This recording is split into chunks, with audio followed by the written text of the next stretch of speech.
नमस्तुभ्यम। हर हर महादेव। निरंकारी मैदान में जो 7 दिवसीय शिव महापुराण की कथा प्रारंभ हुई है, वह कथा कल प्रथम दिवस में आंधी तूफान आने के कारणवश द्वितीय दिवस की जो कथा है वो रोकी गई है, जिससे पंडाल व्यवस्था और अन्य व्यवस्थाएं अच्छे से हो जाएं। तृतीय दिवस की कथा का समय रोज प्रतिदिन का समय बदला गया है। कथा का समय शाम को 6 बजे से रात्रि को 9 बजे तक निरंकारी मैदान में प्रतिदिन शिव महापुराण की कथा प्रारंभ होगी और आनंद से आप और हम श्रवण करेंगे। केवल 1 दिवसीय द्वितीय दिवस की कथा, आज की कथा को रोका गया है, जिससे पंडाल व्यवस्था और अन्य व्यवस्थाएं सुचारू रूप से हो सके और सारी व्यवस्थाएं अच्छी हों। आंधी तूफान के कारणवश जो पंडाल नीचे गिर गए थे उनको सुचारू रूप से ठीक किया जाए। काशी विश्वनाथ ओगरदानी त्रिकालदर्शी कैलाशी विनाशी भगवान शिव, जिनकी पुनीत पावन पवित्र शिव महापुराण की कथा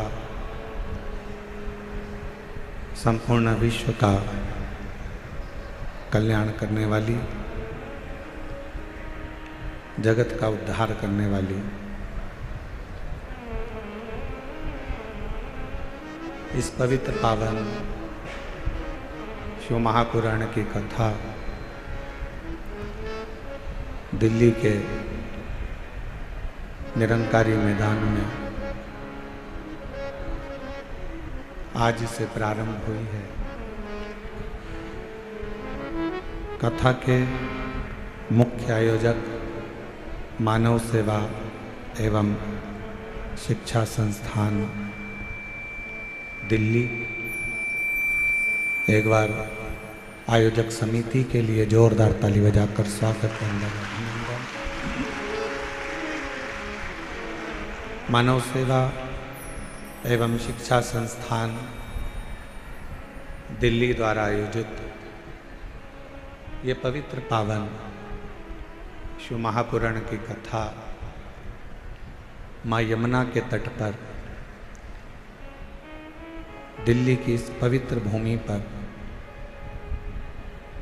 जहाँ संत साधु तपस्वी इस निरंकारी मैदान में हमेशा सत्संग कराते रहे, ऐसी पवित्र भूमि पर आज शिव महापुराण की कथा श्रवण करने का सौभाग्य मिला। कथा के मानव सेवा एवं शिक्षा संस्थान के अध्यक्ष श्री कौशल गर्ग समिति अध्यक्ष मयंक जी द्विवेदी जी, डॉक्टर महंत गौरव शर्मा जी, यश गर्ग जी एवं संपूर्ण दिल्ली में निवास करने वाले सभी शिव भक्त, एक बार सभी के लिए जोरदार ताली बजाकर स्वागत करते हैं।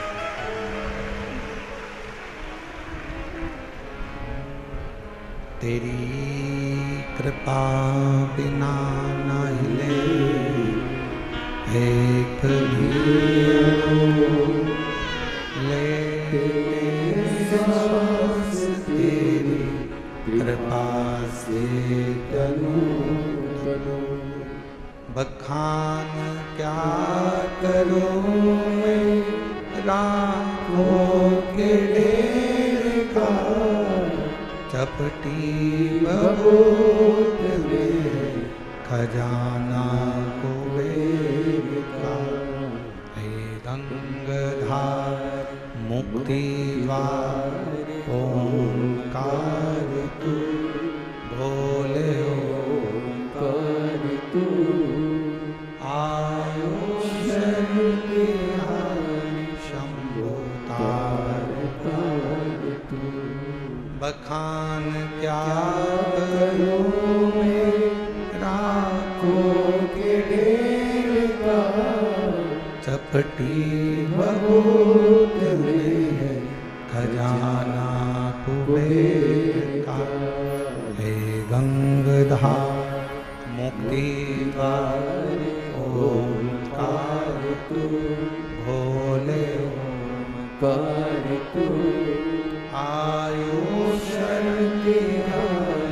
शंभो कार तू। दिल्ली के रहनिवासियों में मेरी कथा के पंडाल में विराजमान सभी संत साधु गुरुजन ब्राह्मण जन तपस्वी जन साधक उपासक एवं इस तपती हुई गर्मी में इतनी तेज धूप में गर्मी में लाखों की संख्या में पधारे आप शिव भक्तों को नमन करता हूं, प्रणाम करता हूं।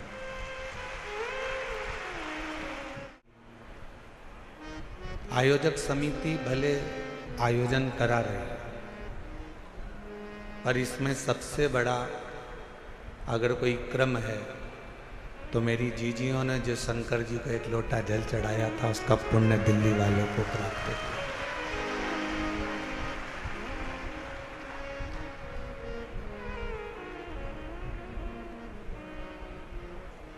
और हम तो कहेंगे एक बार अगर कोई मौका लगे तो दिल्ली में आकर दिल्ली वालों का दिल जरूर देखना, इसके अंदर शिव बसा पड़ा है।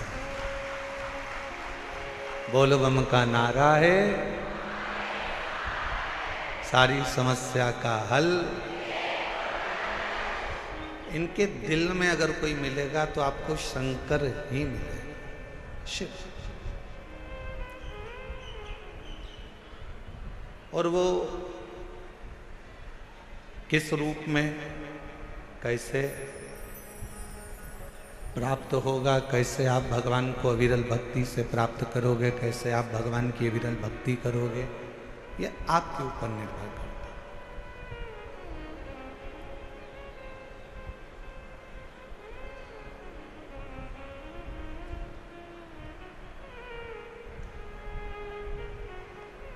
अभी हम आ रहे थे तो थोड़ा सा ट्रैफिक का जाम था। कुछ माताएं रिक्शे में से उतर कर बोली, क्यों गुरुजी तुम भी जाम में फंस गए?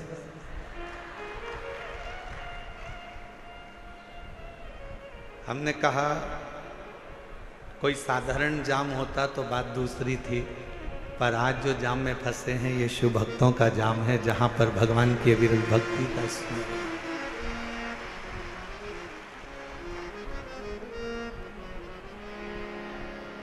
उसको पाने की एक ललकता, जितने दिल से दिल्ली वालों आप शिव महापुराण की कथा को श्रवण करोगे, ये निश्चित है मेरा शिव आपको खाली नहीं भेजेगा। आपकी भक्ति शिव के प्रति।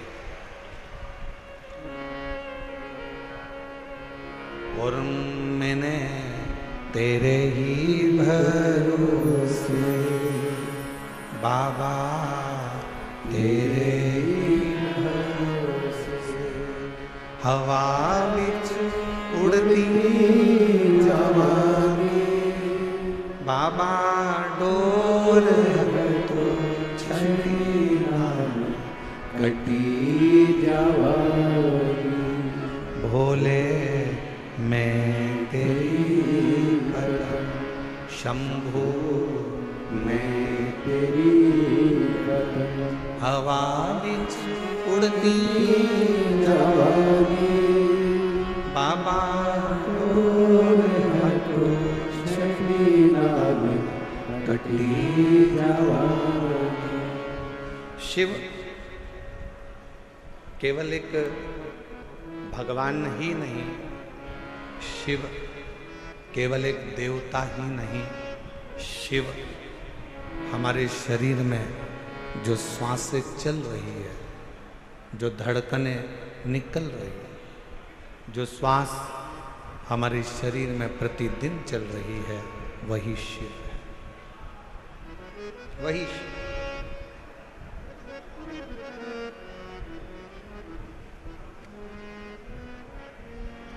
कई लोगों ने प्रश्न किया कि इस कथा का नाम हस्तिनापुर शिव पुराण क्यों रखा?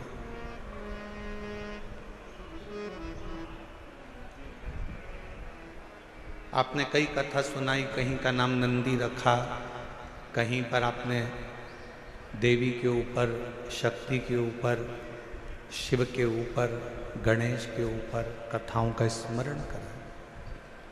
पर दिल्ली में जो कथा हो रही है इसका नाम हस्तिनापुर शिवपुराण क्यों रखा? क्योंकि इस हस्तिनापुर को बसाने वाले एक राजा हुए जिनका नाम था हस्ती, और वो भगवान शिव के ऐसे उपासक थे, भगवान शंकर की ऐसी आराधना उस हस्तिन राजा ने करी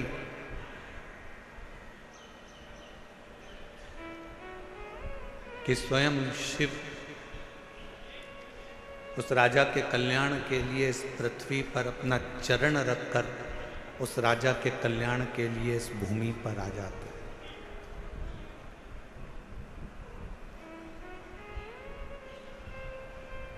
केवल कौरव और पांडवों के युद्ध से हस्तिनापुर नहीं है।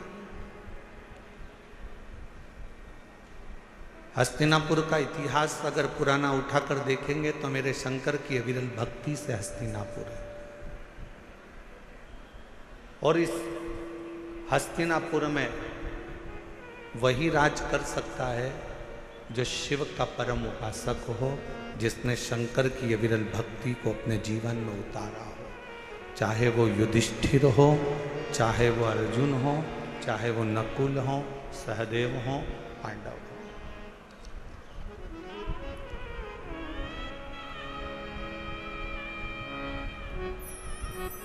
ये हस्तिनापुर शिव महापुराण की कथा जो दिल्ली के निरंकारी मैदान में चल रही है, इसमें हम विदुर जी की धर्मपत्नी जो शिव की उपासक थी, विदुर जी महाराज जो शिव के उपासक थे, अर्जुन जो शिव के उपासक थे,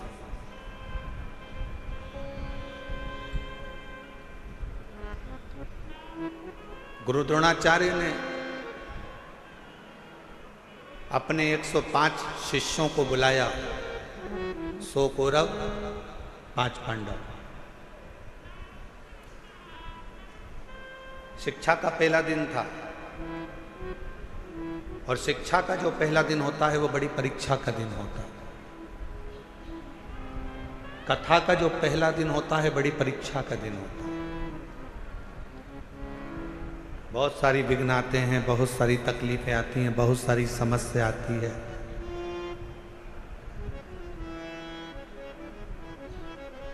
पर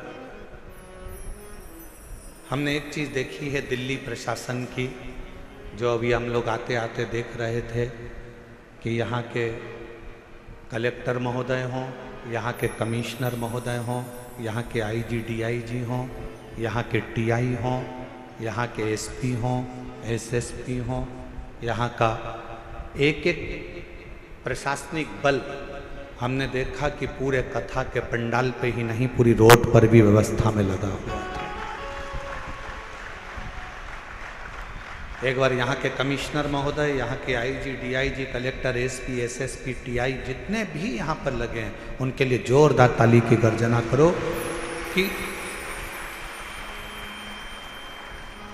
हम सही कहें तो हम जब यहाँ आए तो हमने तो सोचा था कि 2 दिन के बाद शिव भक्त ज़्यादा संख्या में आएंगे, परंतु आज की नज़ारा देखकर तो ऐसा लगता है कि कल तेरा क्या होगा कालिया। उसमें कहा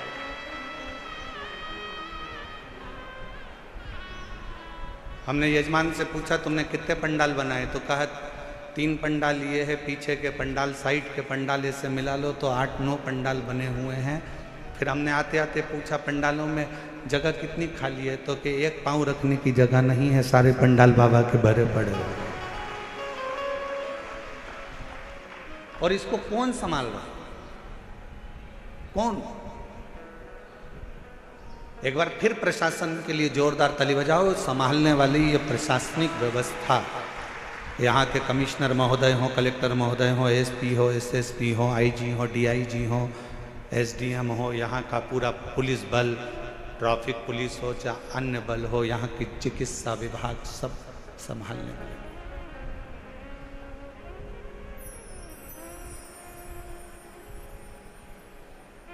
शिव तत्व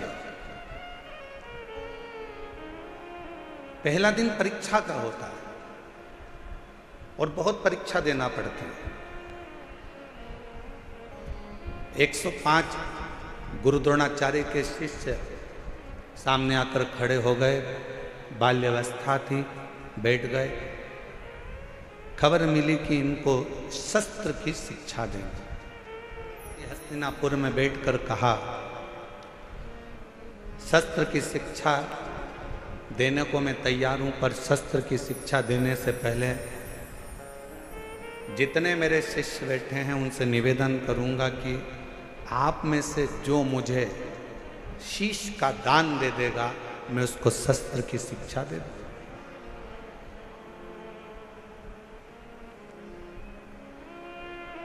जितने कौरव बैठे थे वो सारे के सारे उठकर चले गए कि शस्त्र की शिक्षा नहीं चाहिए, अगर सिर ही कट जाएगा तो शस्त्र किस काम का।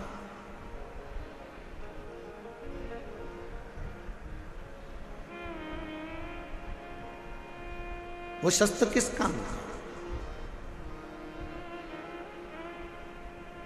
जैसे हमने पहले भी कथा में कहा, फिर कहते हैं, शिव महापुराण की कथा में जब भी आओ तो अपने साथ कोई कीमती सामान लेकर, सोना चांदी हीरा पन्ना चैन अंगूठी मोबाइल पर्स कोई भी कीमती सामान लेकर मत आओ, क्योंकि यहाँ एक ही कीमत वाला है और वो मेरा देव अधिदेव महादेव मेरा शंकर है। आपकी चप्पल भी अगर कीमत वाली है ना तो उसको भी कथा के पंडाल में लेके मत आओ, घर में अलमारी में सजा के रखो। कथा के पंडाल में अगर कथा सुनने के लिए अगर आप आ रहे हो तो ये सोच कर जाना कि मैं कोई कीमत वाली वस्तु मेरे बाबा को दिखाने के लिए नहीं जा रही हूँ, मैं तो कीमत के रूप में मेरा शंकर, मेरा उघड़दानी, मेरा शिव जो कीमती है उस शंकर को पाने के लिए जा।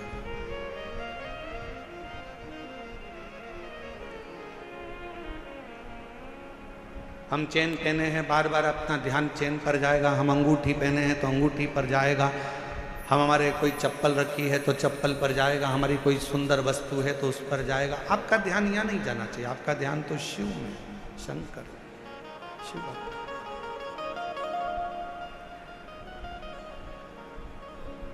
और मेरे भोले तेरा सहारा है, मेरे भोले तेरा सहारा है, मेरी नैया का तू किनारा है, मेरी नैया का तू किनारा है, मेरे बाबा तुझे पुकारा है, मेरे बाबा तुझे पुकारा है, मेरी नैया का तू किनारा है, मेरी नैया का तू किनारा है। शिव को पाने के लिए बहुत रतन माणिक मोती सोना चांदी हीरा पन्ना जेवर आभूषण या दिखावे की शंकर को जरूरत नहीं।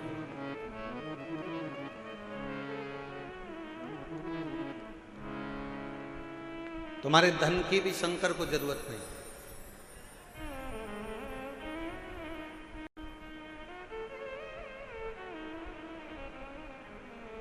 कोई तुमसे कहे कि 500 रुपये हमारे पास जमा करो, हम तुम्हें शंकर जी से मिला देंगे, तो कहना 500 तुम खुद के खर्च करो, तुम मिल लो। शिव को धन की जरूरत नहीं है। अगर शंकर को धन की जरूरत होती तो सोने की लंका का दान भगवान शंकर रावण को नहीं कर देते।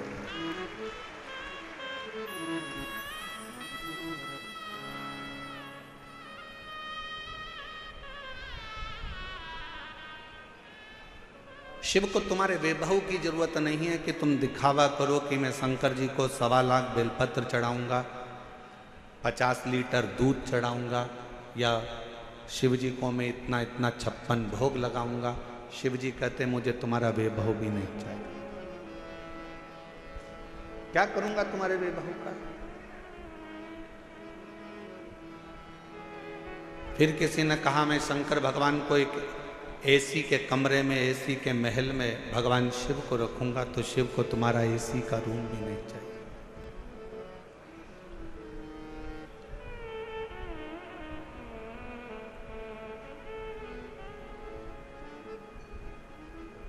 जब प्रेम हो जाता है ना, प्यार हो जाता है, तो छोरी छोरे से कहती है, लड़की लड़के से कहती है कि आप और हम तो एक टूटे हुए झोपड़े में भी रह लेंगे अगर प्रेम है तो, और प्रेम नहीं है तो करोड़ों का महल भी बेकार लगता है। शिव भी यही कहते हैं, आपका अगर प्रेम है शंकर जी के प्रति, आप शिव जी को अपना मान लिए हो कि ये मेरा पिता है, ये मेरा बाबुल है, ये मेरा बाप है। अगर तुमने मान लिया कि शिव मेरे पिता हैं, मेरे बाबुल हैं, मेरे पिता हैं, तो फिर महल की जरूरत नहीं पड़ेगी। शिव तुम्हारे दिल में निवास करेंगे, वो दिल कैसा भी हो, वो हृदय कैसा। ना उसको वैभव चाहिए, ना उसको धन चाहिए, ना उसको दौलत चाहिए। तुम्हारी संपदा से भी उसको कोई मतलब नहीं। उसको तो केवल तुम्हारी निर्मल भक्ति और दिल से बन सके तो उच्चारण, श्री शिवाय नमस्तु, श्री शिवाय नमस्तु, श्री शिवाय नमस्तु, श्री शिवाय नमस्तु। तुमने जो दिल से उसको पुकारा, बस वही उसको चाहिए।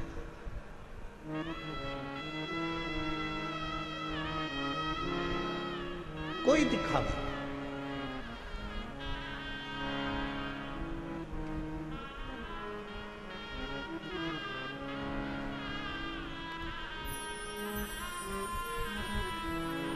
कुछ माताएं झंडा ले लेकर पैदल आ रही थी। पूछा, धूप इतनी तेज पड़ रही है, गर्मी इतनी तेज पड़ रही है, आप झंडा लेकर कहाँ से आ रहे हो? कहा, हम गुरुग्राम से पैदल चलते हुए कथा में धन्यवाद देने के लिए बाबा को। इतना भरचक गर्मी, इतना तेज तपन, जमीन तप रही है, इतनी तेज गर्मी पड़ रही है, और उसमें आप पैदल चलते चलते बाबा का भजन करते करते आ।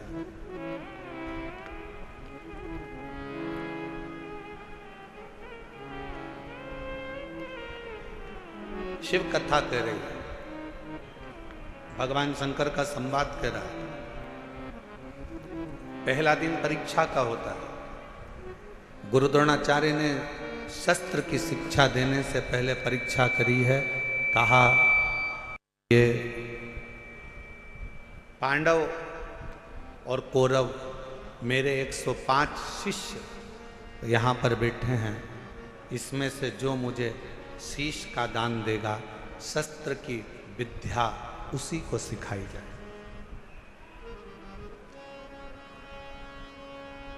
शीश का दान मतलब क्या?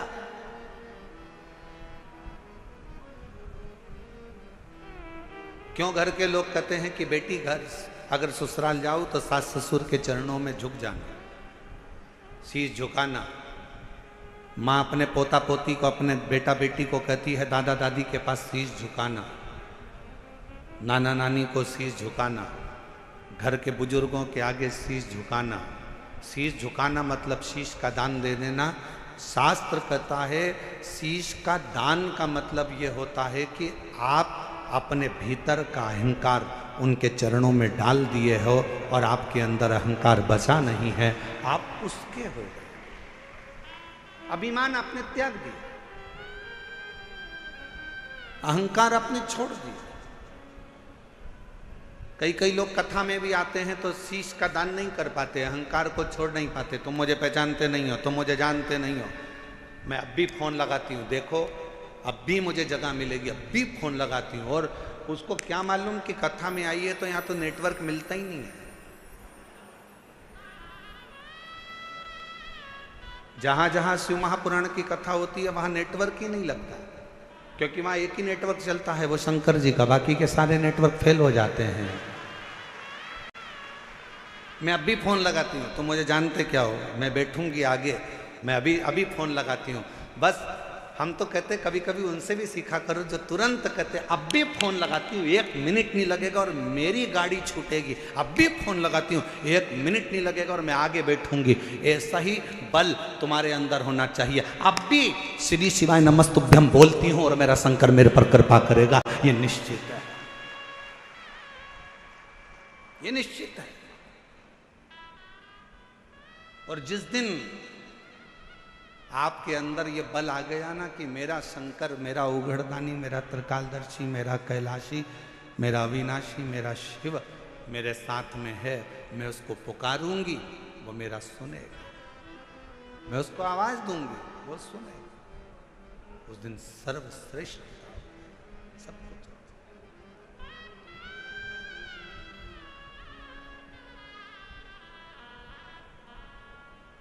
क्यों आए हो कथा में?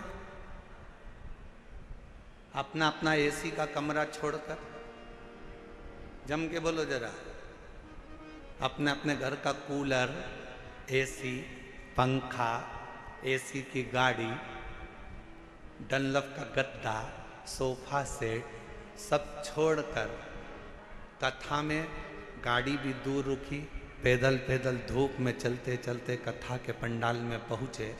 जरा विचार करिएगा, क्यों आए हो? क्योंकि तुमको मालूम है कि मैं 12 ज्योतिर्लिंग की यात्रा करने नहीं जा सकती, पर अगर मेरे नज़दीक में शिव महापुराण की कथा हो रही है, वहाँ जाकर पहुँच गई तो 12 ज्योतिर्लिंग का फल हमें प्राप्त हो। मेरा शिव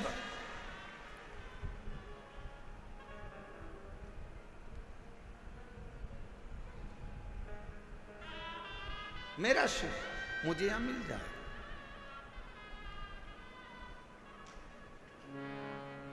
मेरा शंकर मुझे यहां मिलेगा।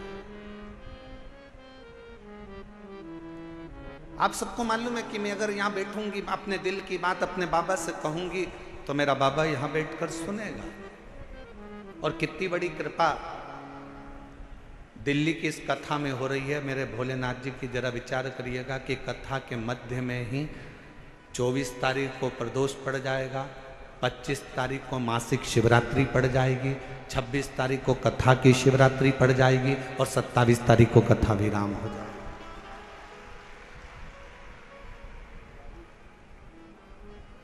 अब कितनी पुण्यता है। बस अपने चित्त को, अपने मन को, अपनी भक्ति को शिवमय बनाओ। प्रथम दिन था, गुरु द्रोणाचार्य ने सामने बिठाया अपने शिष्यों को, 105 शिष्य सामने बैठे।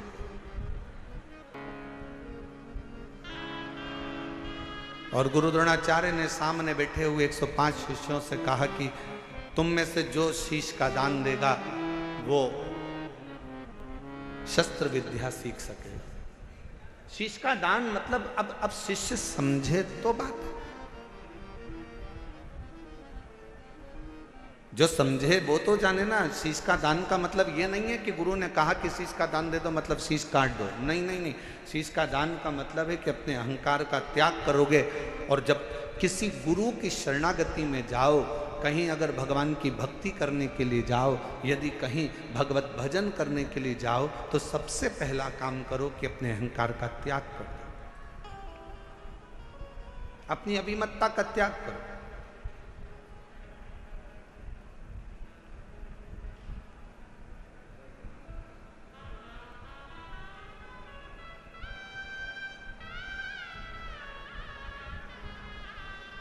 कल हम देख रहे थे बहुत बड़ी बड़ी बिल्डिंग है दिल्ली में बनी है, इतनी बड़ी बड़ी बिल्डिंग है बनी, इतना बड़ा बड़ा मकान बना, इतना बड़ा बड़ा मकान बना।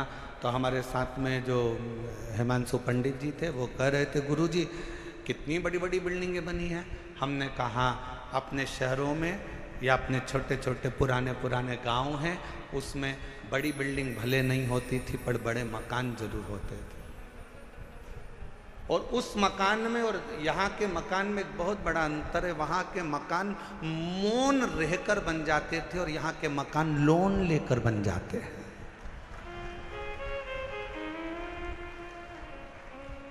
हमने कहा दोनों में अंतर। गांव का मकान काय से बनता है? जम के बोलो जरा सब। लोन लेकर। काय से बनता है? मौन रहकर गांव का मकान बन जाता था। और शहर में अगर मकान बनाना है, बहुत बड़ी बिल्डिंग बनाना है, तो यहाँ मौन रहने से नहीं, बैंक से लोन लेने से मकान बन पाता। बहुत अंतर है दोनों में। हमारे गांव में आप जितना मौन रहेंगे, सहज रहेंगे, सरल रहेंगे, उतना उतना कृपा। वो कहते हैं ना कि कहा वर में और आशीर्वाद में बहुत बड़ा अंतर होता है।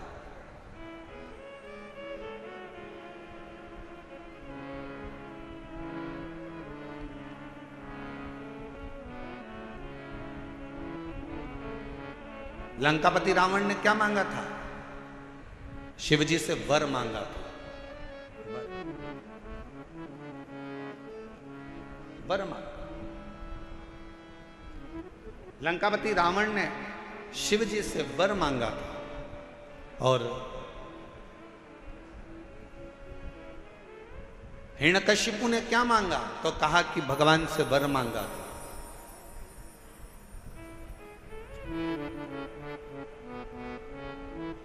जितना मांगा गया वो वर था।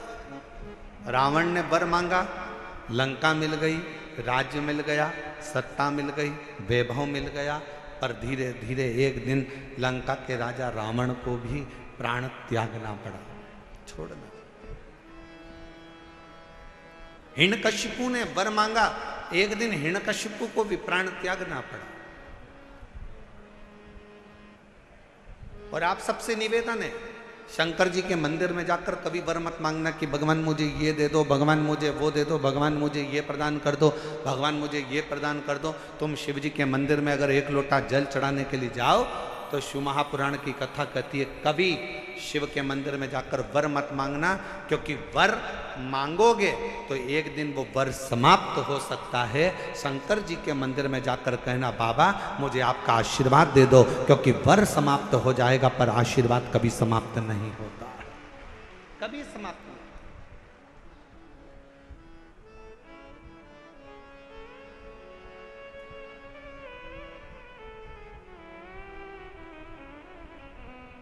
हो सकता है कि वर मिला और समाप्त हो जाए, हो सकता है कि वर प्राप्त हुआ और वो समाप्त हो जाए, पर आशीर्वाद कभी समाप्त नहीं होता। अगर मेरे शंकर का, घर के बुजुर्गों का, माता पिता का, घर के बयों का, घर के बड़ों का, गुरुजन का, संत जन, साधु जन, तपस्वी जन का, या अपने घर के माता पिता या वृद्ध का जब आशीर्वाद मिल जाता है तो फिर वर की जरूरत भी नहीं पड़ती।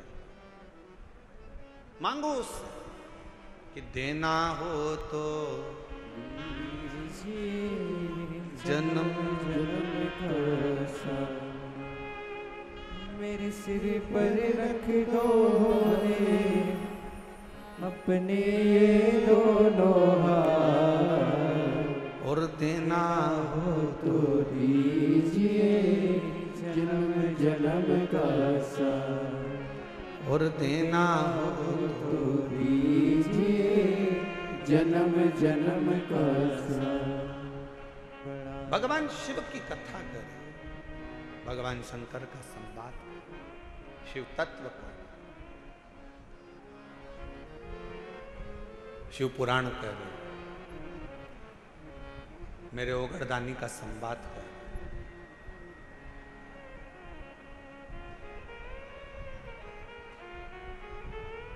शीश का दान दीजिए, गुरु द्रोणाचार्य ने कहा कि जो शीश का दान दे देगा, जो शीश,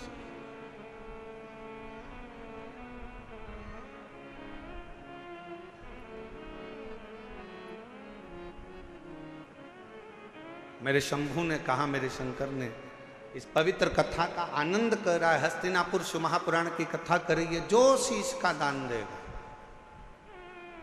वो मुझसे शस्त्र विद्या सीख लेगा।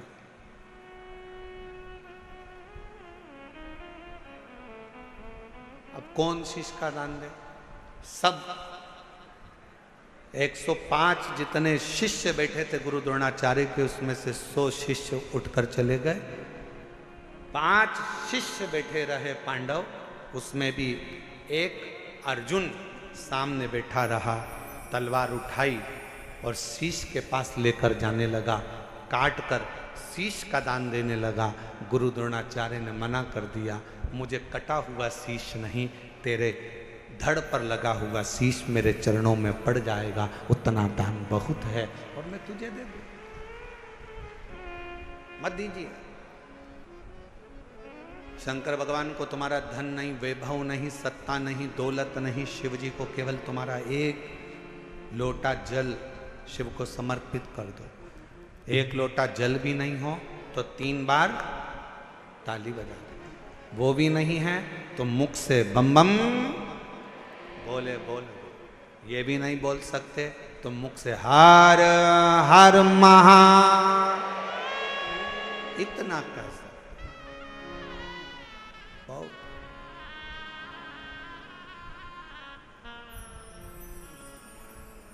कुछ नहीं। जिस दिन अहंकार छोड़कर, अभिमत्ता त्याग कर, अभिमान का त्याग कर कर, जिस दिन अहंकार को छोड़कर तुम शिव की ओर बढ़ोगे, शिव तुम्हें प्राप्त हो जाएगा। हस्तिनापुर शिव महापुराण की कथा में हस्तिन नाम का जो राजा था वो शंकर का परम उपासक था, जिसने इस राज्य को बसाया था।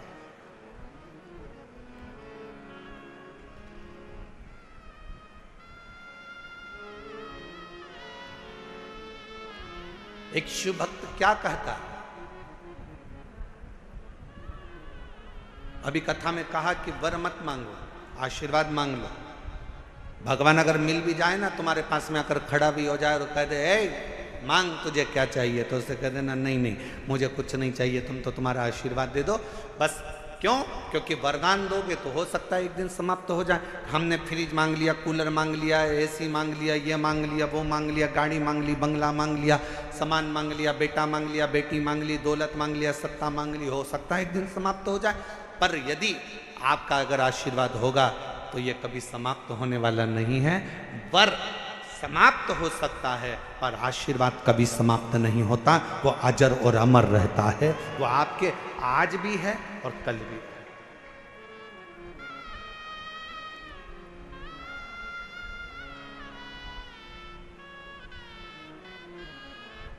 इसीलिए कहा कि तेरी कृपा का क्या है भरोसा, कब किस पर हो जाए जरा सी हम पर कर दो।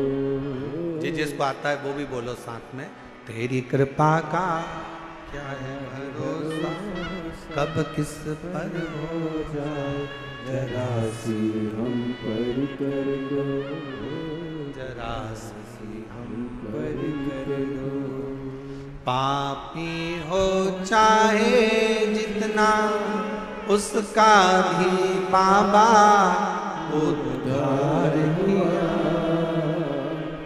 उद्धार हुआ।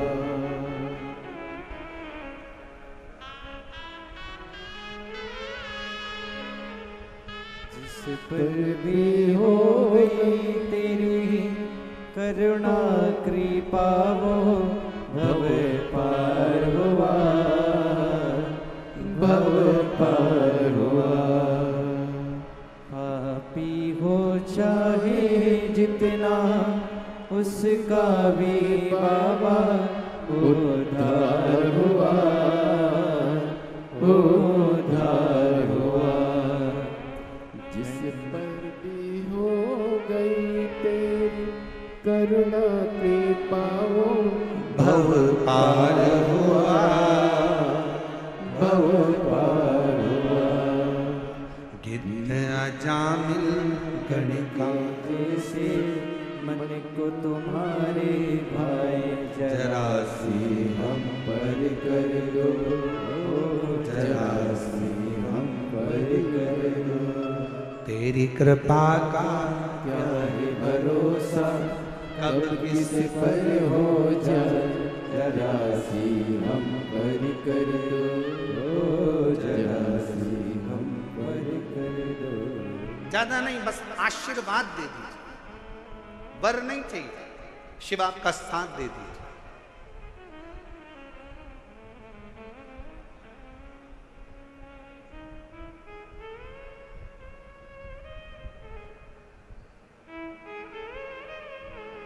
एक कथा आती है,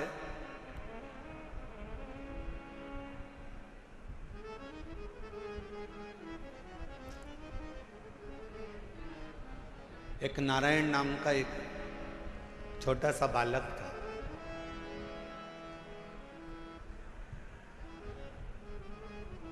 सोमवार अष्टमी की कथा है, आप लोगों ने पढ़ी भी होगी, स्मरण में भी होगी। एक नारायण नाम का छोटा सा बालक है जिसकी अवस्था 7 वर्ष की, केवल 7 वर्ष की अवस्था। और ये सोमवार अष्टमी की बड़ी सुंदर कथा है, आज स्मरण में आई है, तो आप लोग और हम लोग उसको श्रवण करें। और कभी अगर सोमवार की अष्टमी पढ़े तो इस कथा का मनन चिंतन उस दिन जरूर करना। एक नारायण नाम का छोटा सा बालक जिसकी अवस्था 7 वर्ष की, पिता इसका जन्म होने के बाद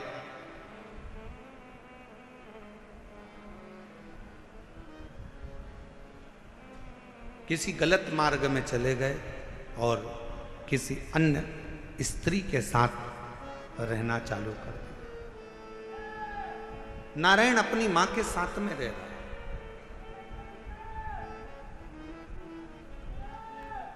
और छोटी सी अवस्था से नारायण बार बार पूछता रहता है। छोटी सी अवस्था से नारायण अपनी मां से पूछता रहता है कि मेरे पिता कहाँ हैं, मेरे पिता कहाँ हैं, मेरे पिता कहाँ। मेरी दिल्ली की जीजियों, मेरे दिल्ली के जीजाओं, मेरी बेटियों बेटाओं, मेरी माताओं, मेरे भाई, मेरी बहनों, बड़ा ध्यान लगाकर सुनना कि जन्म हुआ, पिता ने अपनी पत्नी पर कुछ गलत बातों का इल्जाम लगा दिया और बच्चे को और मां को छोड़कर पिता किसी अन्य स्त्री के साथ चला गया। साथ रहने लगा, गांव बदल दिया, नगर बदल दिया, शहर बदल दिया। पिता दूसरे गांव में, दूसरे नगर में, दूसरे शहर में रह रहा है और यहां मां अपने बच्चे को पाल पोस कर नारायण को बड़ा कर रही।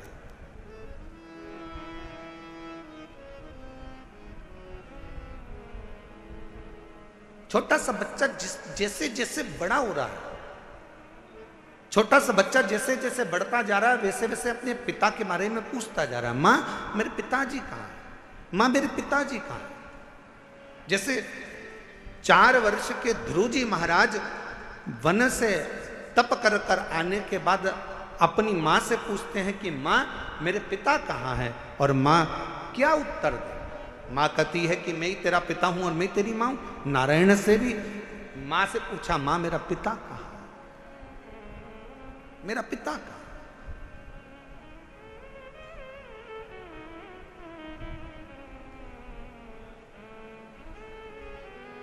एक दिन गुस्से में आकर मां ने कह दिया, क्या पिता पिता पिता पिता पूछता रहता है, क्या दिन भर पिता का नाम लेता रहता है। मैंने तुझे पाल पोस कर बड़ा करा, कभी मेरा भी नाम लिया कर, क्या पिता का नाम लेता। सोमवार की अष्टमी की कथा कहती है कि पिता का नाम लेते हुए बच्चे को मां ने एक दिन खूब डांटा, खूब फटकारा, पर बेटे की चित्त वृत्ति से पिता का स्मरण जाता नहीं। पिता का स्मरण नहीं जाता। मां मेरा पिता कहां है? बच्चे ने फिर चित पकड़ी। आखिरी में मां ने तुरंत चिल्लाकर कह दिया, पिता पिता कहता है, ये सामने जो पत्थर पड़ा है, सामने जो भाटा पड़ा है, सामने जो कंकर पड़ा है, सामने जो पत्थर पड़ा है, यही तेरा पिता है।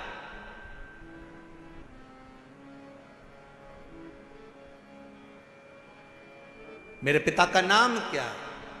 मां ने कह दिया, तेरे पिता का नाम तो वो देव अधिदेव महा। ध्यान देना जरा, मेरी दिल्ली की जीजियों, मेरे दिल्ली के जीजाओं, मेरी बेटियों, मेरी बेटाओं, मेरी माओ, ये भारत की वो भूमि है, ये भारत की वो धरा है। ये कोई साधारण सी भूमि या साधारण सी धरा नहीं है।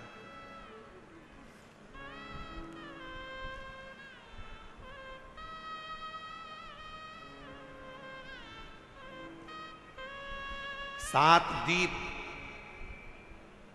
245 देश और 4200 धर्म हैं पूरी दुनिया में। 7 द्वीप, 245 देश और 4200 धर्म पूरी दुनिया में है। और उसके बाद भी अगर आपका जन्म भारत की भूमि पर हो जाए और उसके बाद भी आपका जन्म सनातन हिंदू धर्म में हो जाए, तो भगवान को धन्यवाद देना कि तूने मुझे अच्छे कुल में पैदा किया।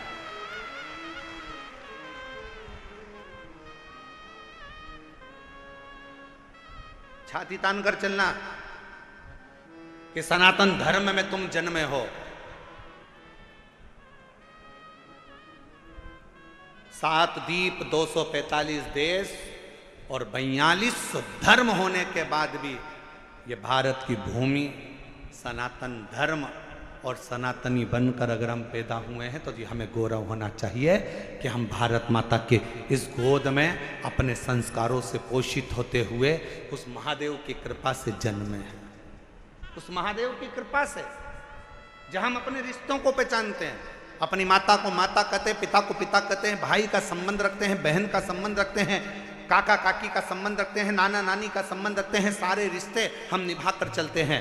कोई दूसरे देश में इतने संबंध नहीं निभाए जाते जितने संबंध हमारे भारत की धरा पर एक सनातनी निभा कर चलता है।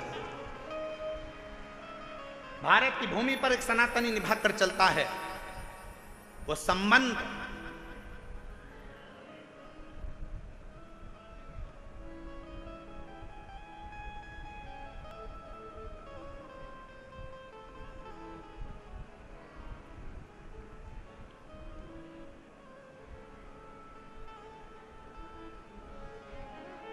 और कोई अच्छे संबंधी तो हैं तुम्हारे,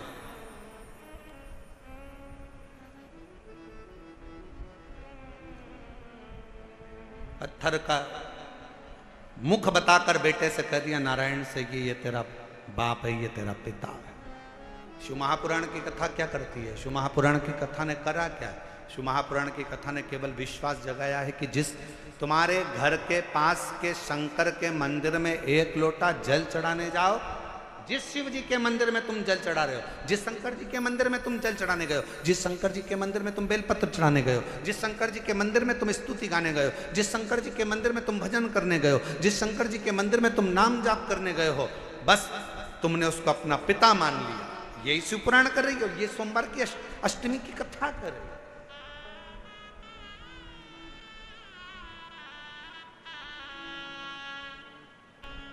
और रिश्ता तेरा मेरा सबसे प्यारा, रिश्ता तेरा मेरा सबसे प्यारा, तू मेरा बाबा, मैं हूँ तेरा लाला, मैं हूँ तेरा, तू मेरा बाबा, मैं हूँ तेरा लाला, मैं हूँ तेरा।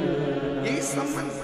नारायण ये पत्थर ये सामने जो शिला पड़ी है, ये पत्थर पड़ा है, ये कंकर पड़ा है, ये भाटा पड़ा है, यही तेरा पिता है। क्या नाम है? बता दिया, इसका नाम देवाधिदेव महादेव। बता दिया। घर के कई माताओं ने अपने बच्चों को भेज दिया, एक लोटा जल लेकर जाओ शंकर जी के मंदिर में जल चढ़ाओ। माँ वहाँ पर शंकर जी कहाँ है? तो कि ये जो शिवलिंग है यही शिव है, यही पिता है, यही सर्वस्व है। आज मैं हूँ कल नहीं, आज संसार है कल नहीं, और ये शंकर हमेशा रहेगा, तेरा साथ देगा। तो इस पे जल चढ़ा, समर्पित कर एक लोटा जल।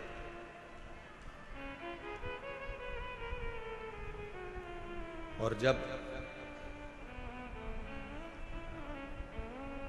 सिर पर अगर भोलेनाथ जी का हाथ हो तो फिर क्या क्या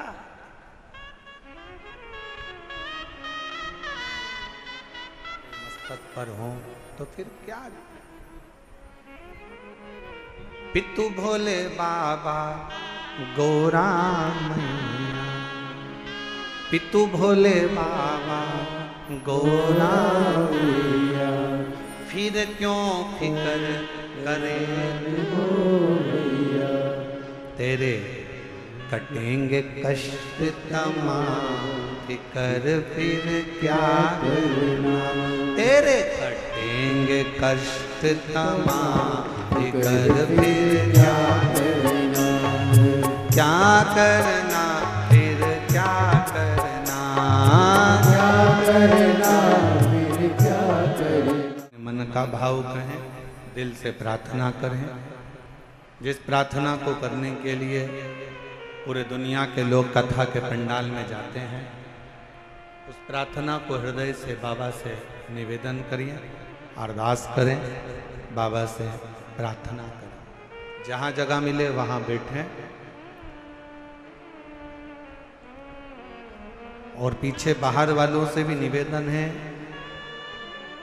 पंडालों में अगर जगह ना मिले तो हम पहले भी कहते आए हैं कि अपने साथ एक छाता, 2 पानी की बोतल साथ लेकर चलें। एक बोतल अपने लिए पानी की, एक अपने अड़ोसी, पड़ोसी और धड़ोसी के पीछे वाले। जहाँ जगह मिले वहाँ बैठकर बड़े प्रेम से सभी लोग बाबा के नाम का स्मरण करते हुए अपने दिल की बात, बहुत दूर दूर से आप लोग आए हैं, बाबा से प्रार्थना करें, निवेदन करें। दिल्ली में पहली बार योग बना है, ये पवित्र शिव महापुराण की कथा पंडाल में श्रवण करने का संपूर्ण दिल्ली वासियों को बहुत बहुत बधाई है, संपूर्ण क्षेत्रवासियों को बधाई। साथ में बोलेंगे, जिनको याद है वो बड़े भाव से बाबा को पुकारें।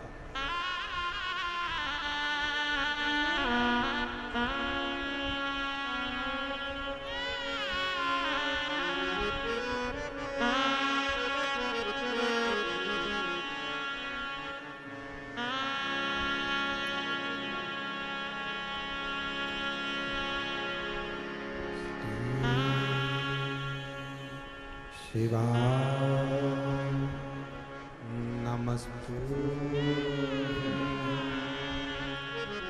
श्री शिवाय नमस्तुते,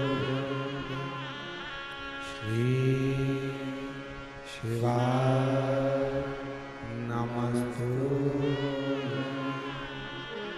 श्री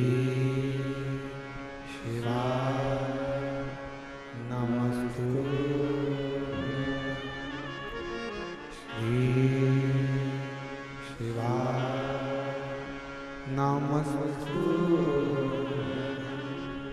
भोला सब दुख काटो हमारा, ओ भोला सब दुख काटो हमारा।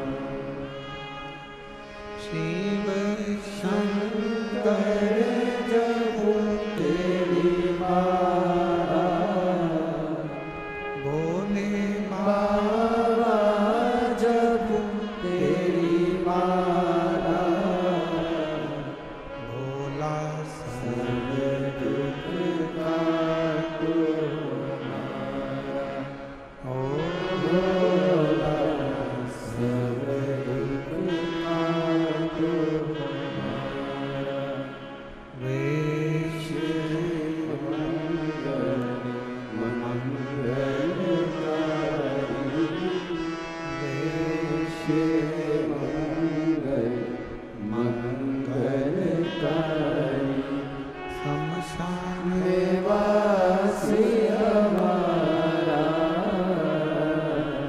शमशान निवासी हमारा ओरा सब दुख काटो हमारा ओरा सब दुख काटो हमारा।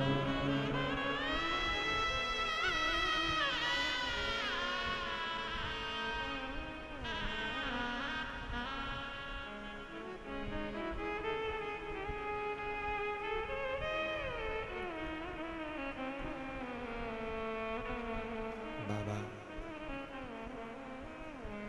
देवाधिदेव महादेव भगवान शिव ओगड़दानी त्रिकालदर्शी कैलाशी अविनाशी शंकर करुणा करने वाले दया सागर भगवान शिव की पवित्र कथा कर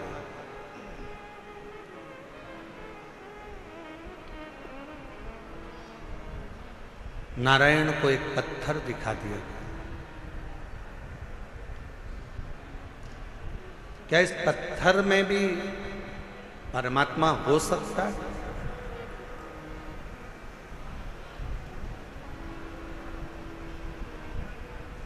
प्रहलाद जी का चरित्र कहता है कि हिरण्यकशिपु ने भी एक पत्थर का खंबा दिखाया था प्रहलाद को। क्या इसमें परमात्मा हो सकता है?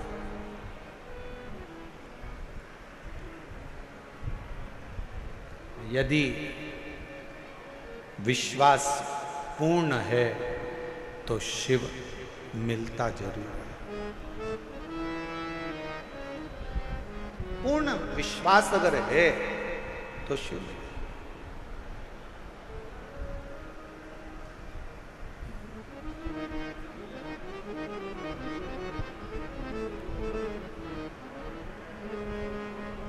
हम पहले भी कथा में कहे, आज फिर कह रहे हैं, शिव जी पर अगर भरोसा करा है तो आपका पूर्ण भरोसा यदि शंकर जी पर है तो दुनिया का ऐसा कोई दुख नहीं जो मेरा देव अधिदेव महादेव काट नहीं सकता। आपके दुख को काट दिया जाए। एक पत्र है, अच्छा है, देखो।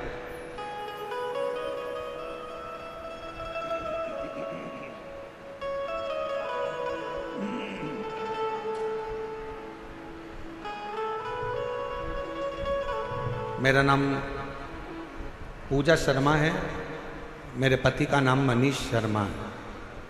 मैं दिल्ली बुरारी संत नगर में रहती हूँ। मेरा मोबाइल नंबर ये है, अगर कहीं बैठे हों तो हाथ हिला सकती हैं। अगर कहीं बैठी हों तो हाथ हिला सकती हैं। और अगर साथ में बच्चा आया है तो लेकर आ सकते हैं। गुरुजी, मेरी शादी को 10 साल हो गए थे, संतान का सुख नहीं। दिल्ली का कोई ऐसा हॉस्पिटल नहीं जहां डॉक्टरों को हमने दिखाया नहीं। गोद भी भरवाई, डॉक्टरों के हिसाब से मैं मां नहीं बन सकती थी। संतान का सुख नहीं था। कोई बच्चा मेरी गोदी में आकर बैठ जाता था तो लोग उस बच्चे को उठा लेते थे, क्योंकि लोग मुझे बांझ करते थे। इतना अपशब्द लोगों ने ताना दिया, अपशब्द कहे। गुरुदेव, ताने पर ताने दिए जाते। दुख इतना था कि भगवान के सिवा किसको कहते। एक दिन मेरे ससुर जी मुझे एक पंडित जी से बोले कि मेरी बहू के यहाँ संतान नहीं है, तो पंडित जी ने भी एक ही बात कही कि एक काम कहो, टीवी पर आस्था चैनल पर सियोर वाला महाराज कथा करता है। शिव महापुराण की कथा अगर आसन लगाकर टीवी के सामने बैठकर भी अगर दिल से सुनी जाए और सफेद आंकड़े की जड़ का प्रयोग करा जाए, या किसी पंडाल में बैठकर कथा को सुना जाए और बाबा से झोली पसार कर मांगा जाए तो जरूर होगा। मेरे ससुर ने पंडित जी से कहा कि डॉक्टरों ने मना कर दिया कि ये कभी मां नहीं बन सकती। पंडित जी कहने लगे एक बार अगर कथा के पंडाल की अगर रज भी उसके उदर पर लगे तो उससे भी फल मिलेगा। आपकी कथा नासिक में 2023 में चल रही थी, तब हम उस कथा को सुनने के लिए पंडाल में बैठ गए। सफेद आंकड़े की जड़ का प्रयोग करा और बाबा की ऐसी कृपा हुई गुरुदेव। दुनिया के लोग कहते हैं क्या कथा के पंडाल में बैठकर जो मांगा जाता है वो मिलता है, पर मैं छाती ठोक कर कहती हूं कि कथा के पंडाल की रज जीव का कल्याण जरूर करती है। और 14 नवंबर 2024 को मेरे घर में 10 साल के बाद संतान की प्राप्ति। गुरुदेव, मैं मां नहीं बन सकती थी क्योंकि मेरी रिपोर्ट में यह था कि मैं मां नहीं बन सकती, पर मेरे बाबा ने मेरे ऊपर कृपा करी। मेरे बच्चे का मैं फोटो भी लगा रही हूं, तो 14 नवंबर 2024 को मेरे घर में पुत्र रत्न की प्राप्ति 10 साल। और तेरी कृपा का भरोसा कब किस पर हो जाए, चौरासी हम पर करो। एक पत्र और अच्छा है।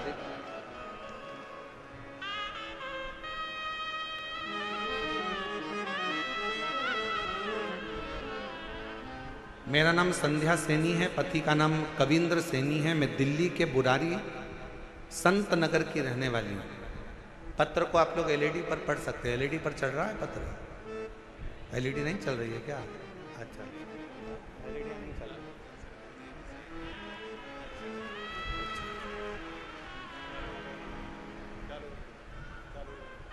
चालू हो गई एलईडियाँ, देखिए हो गया। पत्र को आप लोग एलईडी पर पढ़ सकते हैं। मेरा नाम संध्या सैनी है, पति का नाम कविंद्र सैनी है। मैं दिल्ली बुरारी संत नगर की रहने वाली हूँ। गुरुजी, एक लोटे जल का मैं क्या वर्णन करूं। मेरा बेटा सीए का एग्जाम दे रहा था, 3-4 नंबर से रह जाता था। 23 साल हो गए थे। बेटे ने आखिरी में हिम्मत हार दी और बेटा कहता है कि माँ अब मैं एग्जाम नहीं दूं। मैंने अपने बेटे से कहा, वो सीओर वाला महाराज कहता है कि अच्छी पढ़ाई करो, दिन रात एक कर दो, इतनी मेहनत करो कि रात दिन एक हो जाए। और फिर शिवजी पर एक बेलपत्र शहद लगाकर चढ़ाकर बाबा से विनती करो। मेरे बेटे ने आपका कहना मानकर टीवी पर कथा सुनकर बेटे ने पढ़ाई करना प्रारंभ करा। और अब की बार उसने कह दिया, माँ वो सीओर वाला बाबा बोला है कि पढ़ाई को 4 गुना करना। अभी तक जो मेहनत करी थी उससे 4 गुना ज़्यादा मेहनत करूँगा। और बेटे ने पढ़ना प्रारंभ करा। जो बेटे की हिम्मत हार गई थी उसने पशुपतिनाथ का व्रत किया और बाबा की कृपा से फिर वापस एग्जाम दिया। मेरा बेटा रोज शिव जी के मंदिर जाता, जल चढ़ाता, पशुपति व्रत करता और साथ में पढ़ाई में मेहनत करता। गुरुदेव, उसकी लगन इतनी हो गई कि वो रात दिन एक कर कर पढ़ता। और आप कहते हो कि मेहनत का फल बाबा देता जरूर है। और आज मेरा बेटा सीए बन गया। मैं बाबा को यहाँ धन्यवाद देने के लिए। शिव की उदारता इसी को कहते हैं।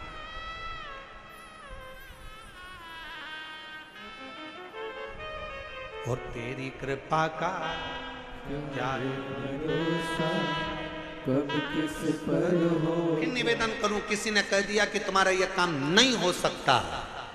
कोई ने कह दिया तुझे कैंसर हो गया और कैंसर होने के बाद तू ठीक नहीं हो सकती, तू ठीक नहीं होगा, तेरा किडनी लीवर बेकार हो गया, तू ठीक नहीं हो सकता, तू ठीक नहीं होगी। तुम छाती ठोक कर कहना, वो मेरा बाप है, मेरा शंकर। एक दिन अगर कथा के पंडाल में बैठकर कथा सुनकर वहां की मिट्टी को मेरे शरीर पर अगर लगाई है तो मेरा बाबा मुझे ठीक कर कर ही रहेगा, ये निश्चित है, ये मेरा विश्वास। और देखो एक पत्र है,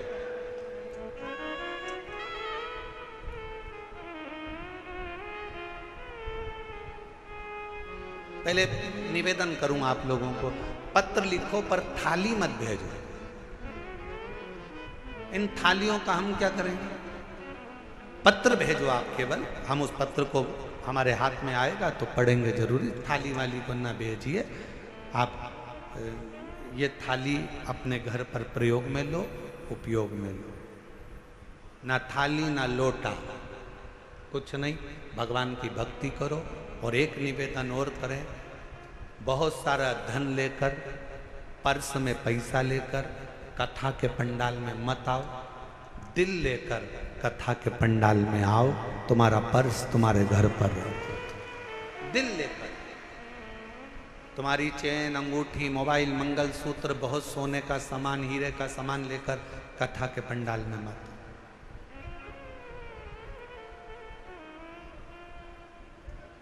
और यदि तुम्हारा कोई सामान चोरी होता है तो उसमें जवाबदार तुम हो। प्रशासन, समिति, कार्यकर्ता इसके जवाबदार नहीं होंगे, क्योंकि हम खुद मंच से आपको चिल्ला चिल्ला कर बोलते हैं अपना सामान घर छोड़ो, घर रख कर आओ। यहाँ तो तुम दिल लेकर आओ, खुद बाबा के होकर आओ। यहाँ तुम्हारे धन से मतलब नहीं है, यहाँ तुम्हारे मन से मतलब है। हृदय लेकर आइए, दिल लेकर आइए, बाबा को रिझाइए। बाबा, अब प्रशासन तुम्हें संभाले कि तुम्हारे गोल्ड को संभाले? इसलिए निवेदन है, अपना अपना जो सोना चांदी हीरा पन्ना, जो तुम्हारी चीज कीमती है, उसको घर छोड़ दो, मना नहीं।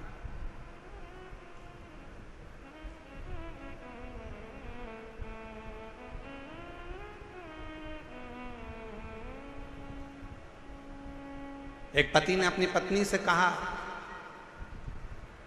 अमरावती में कथा में, तुम मुझे कथा में लेकर क्यों नहीं चलती? तो पत्नी अपने पति से बोली, सियोर वाले बाबा बोलते हैं जो कीमती चीज है उसको घर छोड़कर आओ।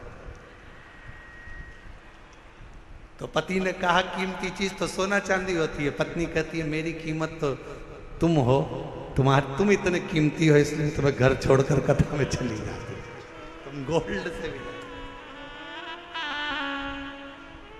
कीमती हो।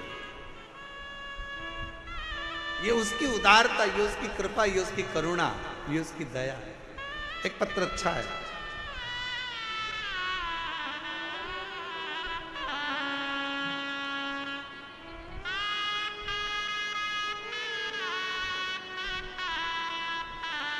हाँ बेटा।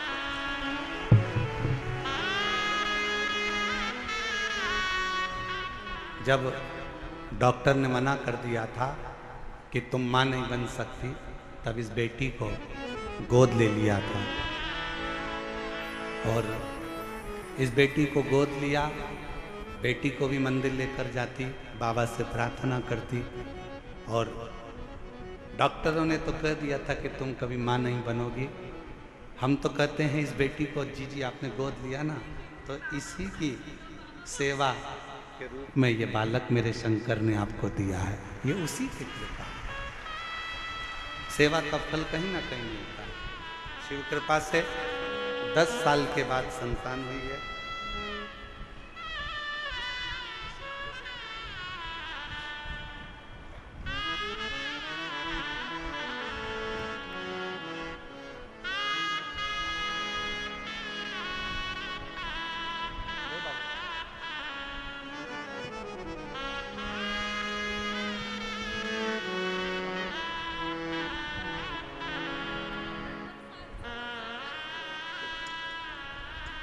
और तेरी कृपा का क्या है भरोसा, कब किस पर हो जाए, जरा सी हम पर कर दो, जरा सी हम पर कर दो।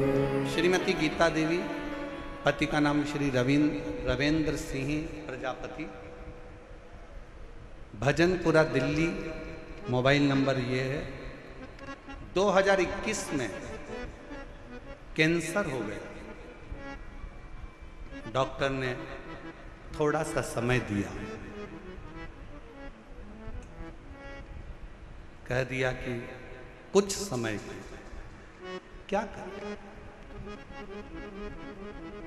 हॉस्पिटल से इलाज करा कर आ रही थी कि किसी ने, ऑटो वाले ने कहा कि बहन जी क्या बीमारी हो गई? कहा कैंसर हो गया। कहा कि वो एक सियोर वाला महाराज कहता है कि आप कैंसर का इलाज कराओ, दवाई लो, डॉक्टर को दिखाओ, जांचें कराओ, और साथ में शिव पर विश्वास कर कर शंकर जी के मंदिर में जाकर एक लोटा जल चढ़ाकर उसका आचमन करो और बेलपत्र चढ़ाकर खाओ। आपने खाई? कहा नहीं। उस ऑटो वाले के वचन पर विश्वास कर डॉक्टर ने थोड़ा सा समय दिया था। हम सीहोर चले गए, वहां से रुद्राक्ष ले आए, जल में उसको रात भर गलाते, शिव जी को चढ़ाते, बेलपत्र खाना प्रारंभ करा और दूसरी बार फिर वापिस बाबा से विनय कर डॉक्टर को दिखाने के लिए गई और बाबा से कहकर गई, बाबा डॉक्टर ने थोड़ा सा समय दिया है, अगर मेरा कैंसर ठीक हो गया 5 पंडाल बैठकर कथा सुनूंगी। और बाबा की कृपा से दूसरी बार जांच जब दिल्ली में कराई कैंसर हॉस्पिटल में, तो कैंसर पूर्ण तरह से स्वस्थ था। कैंसर ठीक हुआ। मैं कोसी कला गई, फरीदाबाद गई, ग्रेटर नोएडा गई, मेरठ गई, 5 स्थान पर मैंने शिव महापुराण की कथा सुनी और बाबा से प्रार्थना करी। आज मैं पूर्ण तरह से स्वस्थ हूँ। बाबा की कृपा से मेरी कैंसर की रिपोर्टें पूरी नील आई। मैं शिव को क्या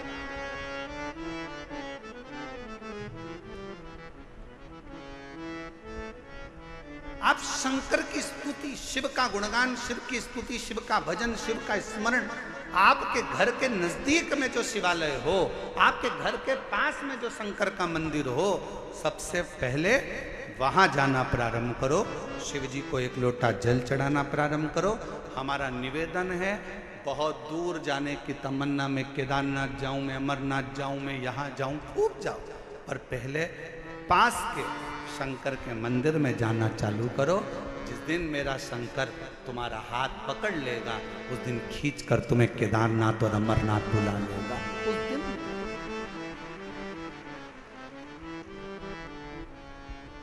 हम विश्वास नहीं कर पाते और आज फिर कहेंगे, निरंकारी मैदान दिल्ली के इस पवित्र प्रांगण से कि आप लोग बड़ी दूर दूर से कथा श्रवण करने के लिए आए हो, मेरा बाबा तुमको क्या देगा? ये तो 3 महीने बाद आप और हम जब कथा के पंडाल में कहीं मिलेंगे तो आपका पत्र इसी दिल्ली के एक निरंकारी मैदान की कथा का लिख कर भेजोगे कि हमने कथा सुनी थी और मेरे बाबा ने मुझे ये दिया। क्या देगा, कैसे देगा, कब देगा, ये उसकी मर्जी। बस आपको दिल से कथा का रिस्पान। नारायण मां के ये पत्थर में मेरा पिता, हाँ पत्थर में तेरा पिता,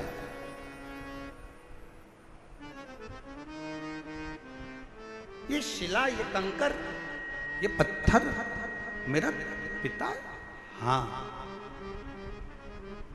मानो तो गंगा मां हूं, ना मानो तो बहता। आप मानो तो गंगा है, ना मानो तो बहता पानी।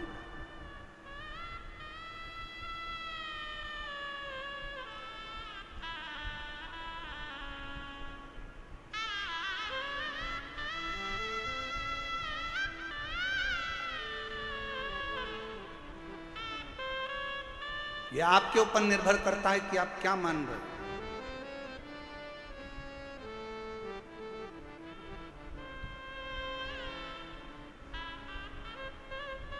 यह आपके ऊपर निर्भर करता है कि आप क्या मानकर चल रहे हो शिव को।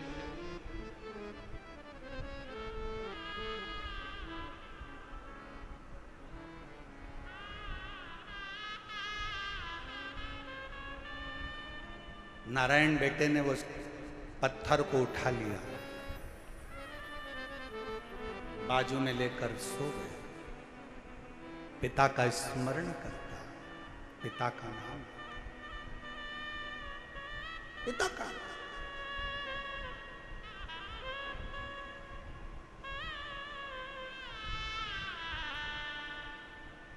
कभी मौका लगे जिंदगी में, कोई भूखा है, प्यासा है, किसी को जरूरत है, उसकी हेल्प करें। हमने एक बात कही थी कथा में, आप लोगों के स्मरण में है कि नहीं है वो हमें को नहीं।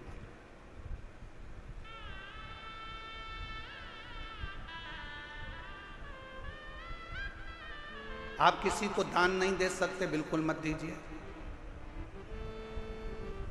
आप किसी को 1 रुपया दान नहीं कर सकते, आप बिल्कुल मत करिए।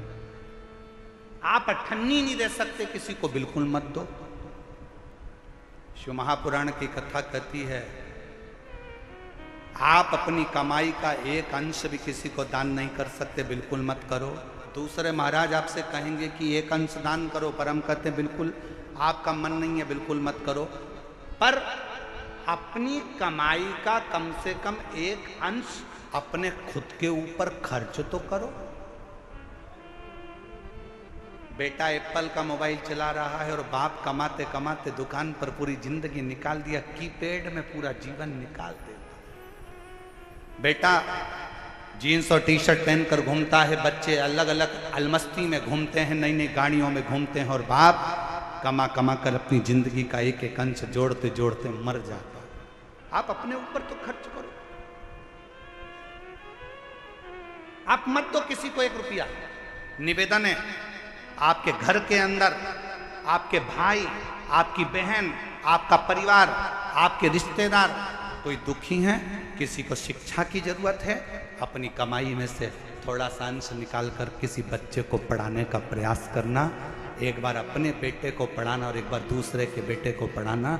जो दूसरे का बेटा पढ़ गया ना, तुम्हारे एहसान को जिंदगी भर नहीं भूल पाएगा। एक ना एक दिन तुम्हारे लिए आगे बढ़कर सामने। अपनी कमाई का एक अंश निकालकर, कोई बीमार है, अपने परिवार में, अपने कुटुंब में, अपनी कॉलोनी में, अपनी सोसाइटी में, अपने मोहल्ले में, अपने क्षेत्र में कोई बीमार है, उसके लिए खर्च कर देखिए। मत दो किसी को 1 रुपया। किसी को देने की जरूरत नहीं, तुम्हारा पैसा तुम्हारे पास रखो, पर किसी जगह पर पहले तो अपने ऊपर खर्च कर कर देखो, फिर किसी अन्य पर जो तुम्हारे परिवार का अंश है, तुमसे जुड़ा हुआ है, कोई तो तकलीफ है तो उसकी तकलीफ को मिटाए। तकलीफ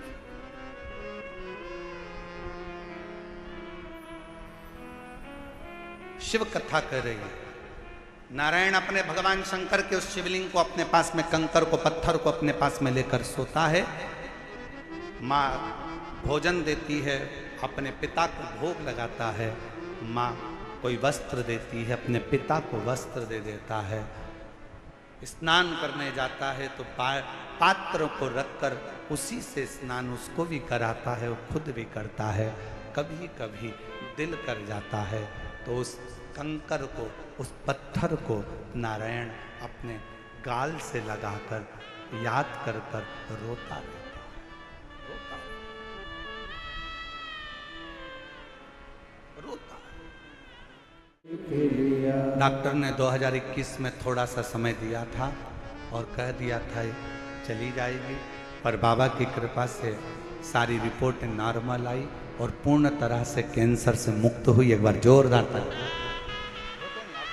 झूठे नाते झूठे रिश्ते, झूठे नाते झूठे रिश्ते, अरे झूठा है संसार हमने देख लिया, सब मतलब के यार हमने देख लिया।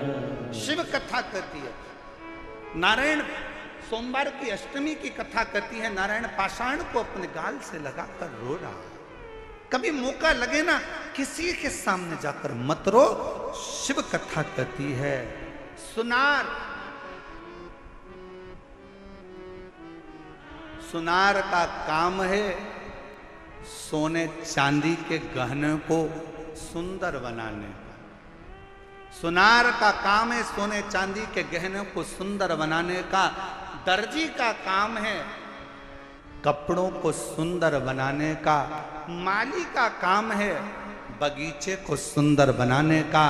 और शिव महापुराण का काम है जो उसकी शरण में आ गया उसकी जिंदगी को सुंदर बनाने। शिव महापुराण का काम ही यही है कि जो शरण में आया, जो पंडाल में बैठ गया, जो आया कथा श्रवण करी, पंडाल में जगह नहीं मिले तो अपना छाता लगाकर 2 पानी की बोतल साथ में लेकर जहां मौका मिले वहां बैठकर जहां तक आवाज जाए वहां तक, जहां तक आवाज जाए वहां श्रवण करो। और जब कथा के पंडाल से उठकर अपने घर की ओर जाओ तो वहां की रज को प्रणाम कर नमन कर हृदय से श्री शिवाय नमस्तु, श्री, सब बोलिए सब, नमस्तुभ्यं श्री शिवाय नमस्तुभ्यं, श्री शिवाय नमस्तुभ्यं। जब जाओ तब 5 बार, 7 बार, 11 बार, 21 बार तुम्हारा दिल करे उससे बोल कर फिर जाओ, विनय कर। शिवालय में जाओ, शंकर के मंदिर में जाओ, अपने घर के नजदीक में जो शंकर का मंदिर है सबसे पहले वहां जाना प्रारंभ करो, एक लोटा जल चढ़ाना प्रारंभ करो, वहां जाकर विनती करना प्रारंभ करो। जब दिल दुखे, मन दुखे, मन में कोई भाव उत्पन्न हो तब उससे कहो जिससे कह सकते हो।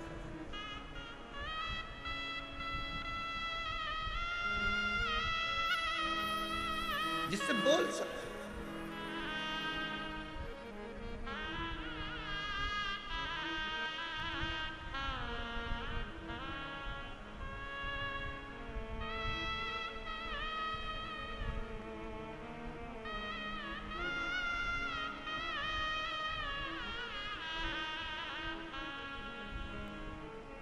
नारायण ने शंकर के उस कंकर को, पत्थर को, पाषाण को गाल से लगाकर रो रहा।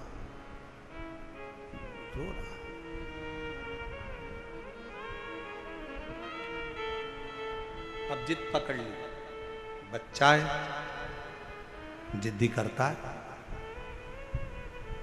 जिद पकड़ लेता, थोड़ी सी जिद पकड़, जिद।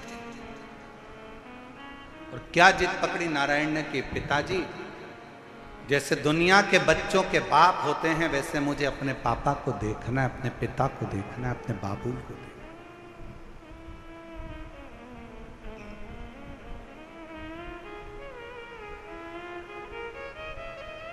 अच्छा एक बात बताओ मेरी जीजी और दिल्ली वाली, ओ दिल्ली वाली,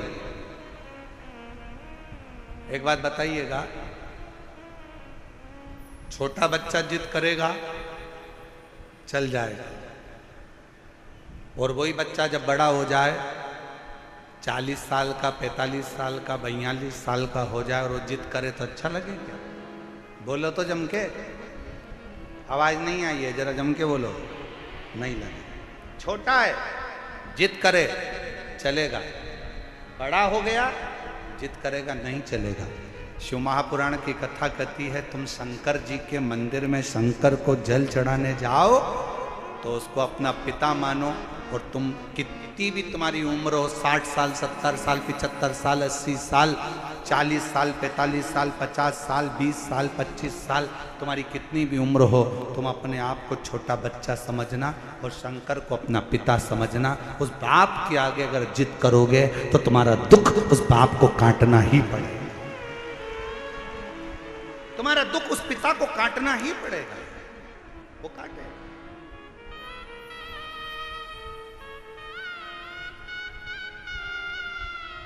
वो काटेगा।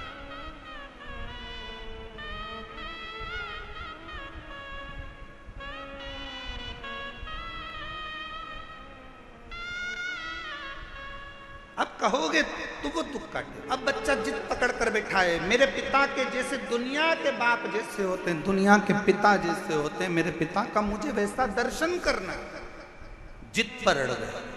पार्वती जी शंकर जी को देखकर मुस्कुरा रही हैं और शिव जी पार्वती को देखकर थोड़ा सा शंकर भगवान को क्रोध आया। शिव जी ने कहा पार्वती तू मेरे ऊपर हंस रही है? पार्वती जी कहती हैं मेरे को हंसी इस बात की आ रही है, उसकी माँ ने एक पत्थर उठाकर दे दिया और कह दिया कि तेरा पिता यही है, और नाम भी दे दिया देवाधिदेव महादेव तेरे पिता हैं, और तुमने उससे संबंध बना लिया, रिश्ता बना लिया। जरा विचार करिएगा, पत्थर पर जल चढ़ाने से, एक शिवलिंग पर जल चढ़ाने से, तुम्हारे घर में एक छोटा सा भी अगर शिवलिंग है, छोटा सा भी शिवलिंग है, शिव महापुराण की कथा कहती है भले आप अपने घर में शंकर जी के शिवलिंग को रोज जल चढ़ाओ मत चढ़ाओ, आप अपने घर में शंकर के शिवलिंग की रोज पूजन करो मत करो, पर घर में अगर शंकर का शिवलिंग विराजमान रहता है तो उस घर में कभी दरिद्रता नहीं आ सकती है, कभी दुख नहीं आ सकता। हर हर महादेव। घर के अंदर अगर शंकर भगवान का छोटा सा भी, भले वो जिसका पत्थर का हो, लकड़ी का हो, पारद का हो, स्फटिक का हो, सोने का हो, चांदी का हो, पीतल का हो, तांबे का हो, लकड़ी का हो, जैसा शिवलिंग तुम्हारे घर में अगर छोटा सा भी है तो वो तुम्हें फल जरूर दे।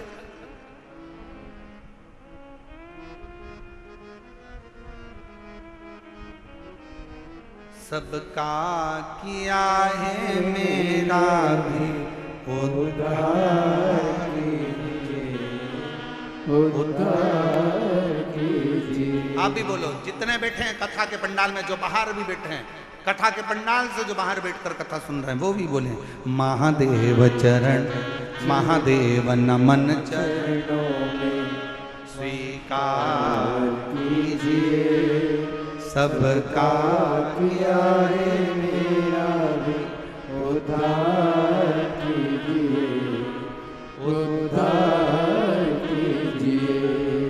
हे त्रिपुंडधारी, हे त्रिशूलधारी, हे त्रिपुंडधारी, हे त्रिशूलधारी। आप प्रणाम करो उसको, नमन करो उसको, बार बार दंडवत करो। अब मुझे असली पिता से मिलना, मेरे दुनिया के जैसे पिता होते हैं, नारायण कहते हैं मुझे उस पिता से मिलना है। सोमवार की अष्टमी की कथा कर रही है, पार्वती जी मुस्कुरा रही हैं, शंकर जी को क्रोध आया है, पार्वती तुम मेरे ऊपर मुस्कुरा रही हो। पार्वती जी कहती हैं एक पत्थर पर जल चढ़ाया, एक पत्थर को उठाकर हाथ की हथेली पर रखकर भी जल चढ़ा देता है और मुझे पुकार लेता है। शंकर कहते हैं वो मेरा अपना पुत्र बन जाता है, पुत्री बन जाता है, मेरा अपना है।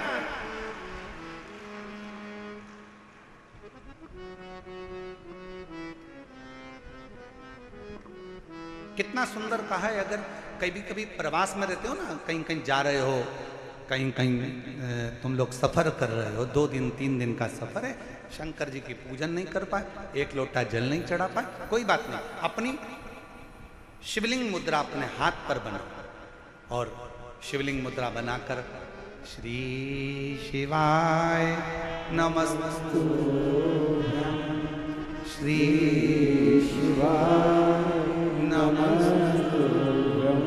शिवलिंग मुद्रा अपने हस्त कमल पर बनाओ। जब कहीं सफर में हो, बहुत तुम्हें लग रहा है आज मैं बहुत उलझनों में फंसी हूं, बहुत तकलीफ में फंसी हूं, बहुत कष्ट है, बहुत बीमारी, बहुत तकलीफ है, बैठ गए एकांत में, जब तुम्हारा दिल करे, बहुत डिप्रेशन में पड़े हो, बहुत चिंता में पड़े हो, बहुत टेंशन में पड़े हो, तब तुम अपने शिवलिंग सामने भी नहीं है, अपने हस्त कमल पर शिवलिंग मुद्रा का निर्माण करो, शिवलिंग मुद्रा करो।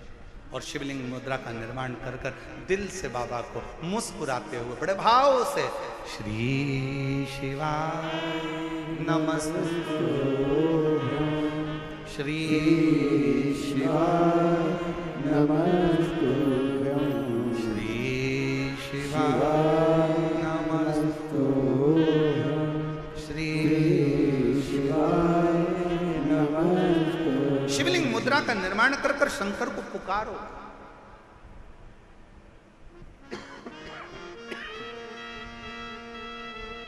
ये कथा जो दिल्ली निरंकारी मैदान में चल रही है, ये तो 27 तारीख को विराम हो जाएगी।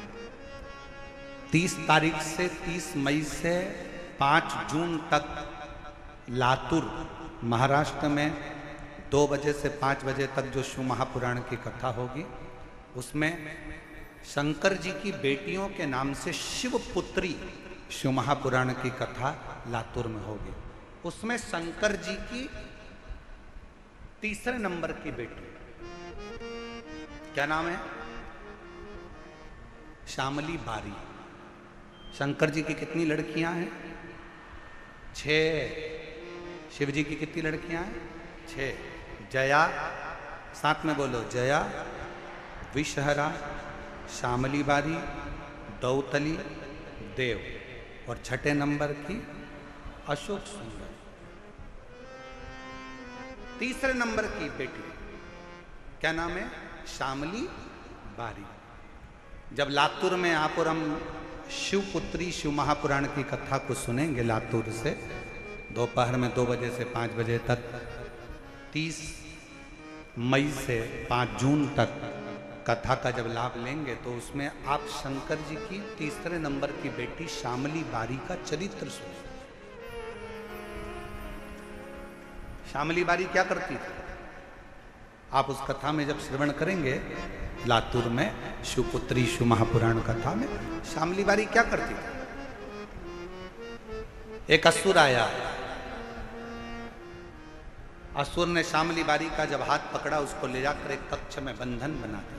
बंधन कक्ष में बंधन बना दिया और शिव की पुत्री श्यामली बारी बंधन से मुक्त होने के लिए शंकर भगवान ने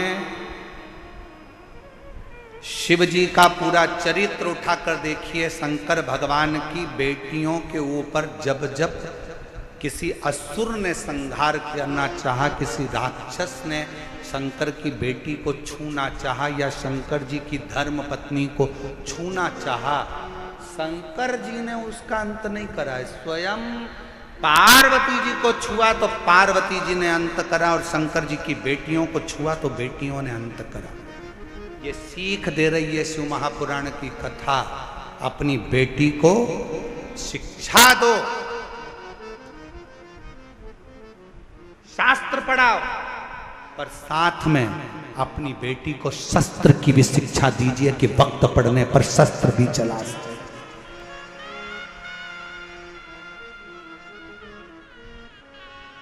अपनी बेटियों को शास्त्र की शिक्षा दो, अपनी बेटी को अच्छा कॉलेज पढ़ाओ, अपनी बेटी को अच्छी शिक्षा दीजिए, अपनी बेटी को अच्छा अध्ययन कराइए, उच्च स्कूल में पढ़ाइए जितना बन सकता है। हमने जयपुर की कथा में भी कहा था कि बेटी को कन्यादान देने से ज्यादा जरूरी है शिक्षा का दान देना। बेटी को अच्छा पढ़ाओ, उच्च शिक्षा प्रदान करो। कन्यादान जो दिया है वो हो सकता है कि एक ना एक दिन समाप्त हो जाए, पर शिक्षा का दान जो तुमने दिया है, बेटी को पढ़ाया लिखाया, वो शिक्षा एक दिन उस बेटी की जिंदगी में कभी ना कभी काम जरूर आएगी। बनाओ बेटी को शिक्षा अच्छी दीजिए और बच्चों को लायक बनाओ, खूब लायक बनाओ, पर बच्चों को इतना लायक भी मत बना देना कि एक दिन को माँ बाप को नालायक समझने लगे। लायक बनाओ, पढ़ाओ, खूब शिक्षा दीजिए। और जिस दिन बेटा कहने लगे पापा तुम्हें कुछ नहीं आता, मम्मी चुप बैठी रहो, पापा तुम बड़बड़ मत करो, चुप बैठे रहो, समझ लेना तुम्हारी शिक्षा किसी काम की नहीं है। तुमने शिक्षा तो दी पर शिक्षा के साथ में संस्कार देना भूल गए थे। जिस दिन तुम्हारी औलाद, तुम्हारा पुत्र ऑफिस में तुम्हारा रुआब है, नौकरी में तुम्हारा रुआब है, घर जाने के बाद तुम्हारी औलाद तुमसे कहे पापा तुम चुप बैठे रहो, तुम्हें अक्ल नहीं है, मम्मी तुम चुप रहो, तुम्हारे को कुछ नहीं आता है, मम्मी चुप रहो, समझ लेना कि तुमने बच्चों को शिक्षा तो दी पर संस्कारों से जोड़ नहीं पाए। तुम बच्चों को लायक तो बना दिए पर उसने तुमको नालायक समझ लिया। इसलिए याद रखना, अपने बुढ़ापे को सुधारने के लिए अपनी औलादों के सामने तुम्हारी पत्नी भले 8वीं फेल है पर बच्चों से हमेशा कहना कि तेरी माँ के बराबर कोई दुनिया में समझदार नहीं है, और अपने बच्चों के सामने कहना कि तेरे बाप के जैसा दुनिया में कोई समझदार नहीं है। अपने औलाद के सामने अपनी पत्नी का सम्मान करो, अपनी औलाद के सामने अपने पति का सम्मान करो। अगर आज पत्नी अपने पति को बच्चों के सामने कहेगी तेरे बाप में तो अकल ही नहीं है, तेरे बाप में तो अकल नहीं है, तो बच्चा भी वही सीखेगा। और बाप बोलेगा तेरी माँ में तो अकल नहीं है, तेरी माँ में तो अकल नहीं है, तो बच्चा भी वही सीखेगा। और एक दिन जब बच्चा बड़ा होगा तो माँ बाप दोनों को चुप करना चाहेगा। इसलिए बच्चे जब पढ़ रहे हों, बड़े हो रहे हों, पढ़ रहे हों, तो उन बच्चों के सामने कहना भले तुम्हारी पत्नी 8वीं फेल है, शिक्षक नहीं है, अच्छी पढ़ी लिखी नहीं है, तो भी कहो कि बहुत अच्छी है।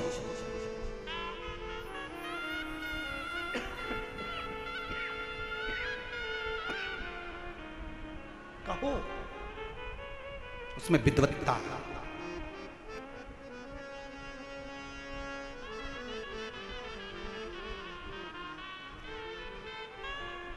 आदर करना सिखाओ। शिव जी की तीसरे नंबर की बेटी, नाम बोलिए सब लोग। जम के बोलो। श्यामली बारी, ये शंकर जी की वो बेटी है। जब एकांत में अगर बैठे हो और मान लो कोई डॉक्टर ने कह दिया कि तुम्हारे शरीर में, तुम्हारे गर्भाशय में, तुम्हारे चेस्ट में कोई गठान आ गई है, गांठ आ गई है, और डॉक्टर ने कहा कि इसका ऑपरेशन होगा, जब एकांत में बैठकर श्यामली बारी का नाम लेकर अंगुष्ठ हस्त कमल का शिवलिंग का निर्माण कर कर जब श्री शिवाय नमस्तुभ्यम या पंचाक्षर मंत्र नमः शिवाय, षडाक्षर मंत्र ओम नमः शिवाय जब बोलोगे और थोड़ा सा जल का आचमन बोलने के बाद करोगे, धीरे धीरे धीरे धीरे शरीर की गांठ गलना चालू हो जाएगी। श्यामली बारी का नाम साधारण नाम नहीं, साधारण नहीं। एक बार फिर से बोलो, शिव जी की तीसरे नंबर की बेटी, क्या नाम है? श्यामली। पांचों लड़कियों का नाम वापिस लीजिए, जया, विषहरा, श्यामली बारी, दौतली, देव, और छठे नंबर की लड़की अशोक।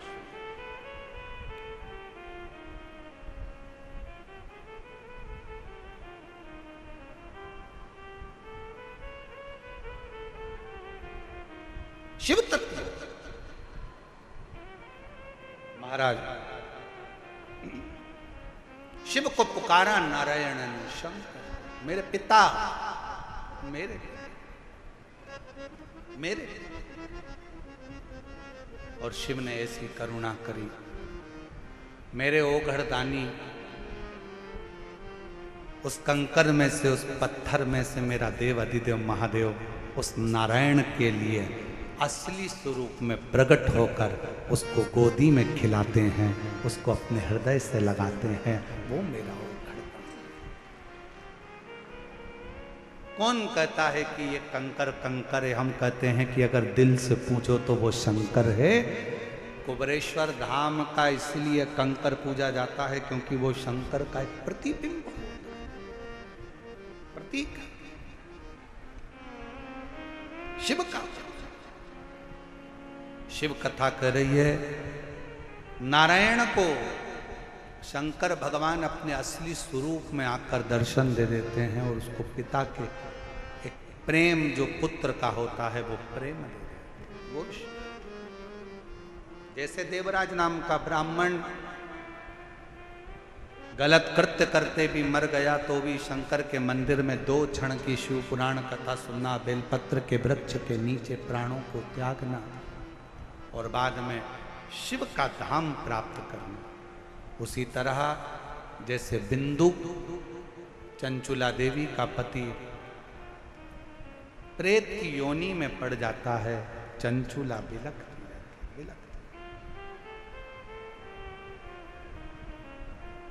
काशी प्रदेश में जाकर कुछ क्षण की शिव पुराण की कथा को श्रवण करती है और कथा श्रवण कर कर देवलोक शंकर जी के धाम में चली जाती है, जहां बैठकर वो अपने पति के लिए तुम्बरूका जी से शिव महापुराण की कथा का पान करती है। भगवान शंकर और पार्वती ईश्वर और गोरा बनकर शिव महापुराण कथा के यजमान बनते हैं। एक बार जोरदार ताली बजाइए, ईश्वर गोरा जी पधार रहे हैं, ताली बजाकर स्वागत करिए। बोल ईश्वर गोरा भगवान की, विश्वनाथ भगवान की। ईसा गोरा बन के भगवान शंकर पार्वती शिव महापुराण कथा के यजमान बनकर कथा सुनने के लिए जाते हैं और यजमान बनते हैं। बड़े भाव से ये पवित्र शिव महापुराण की कथा निरंकारी मैदान दिल्ली बुराड़ी में चल रही है। भोले भज शिव ओंकारा, ब्रह्मा विष्णु सदा शिव, बोले बोले नाथ महाशिव, हरे रागे दादा, ओम हरे हरे हरे महादेव। एकानन चतुरानन पंचानन राजे, भोले पंचानन राजे,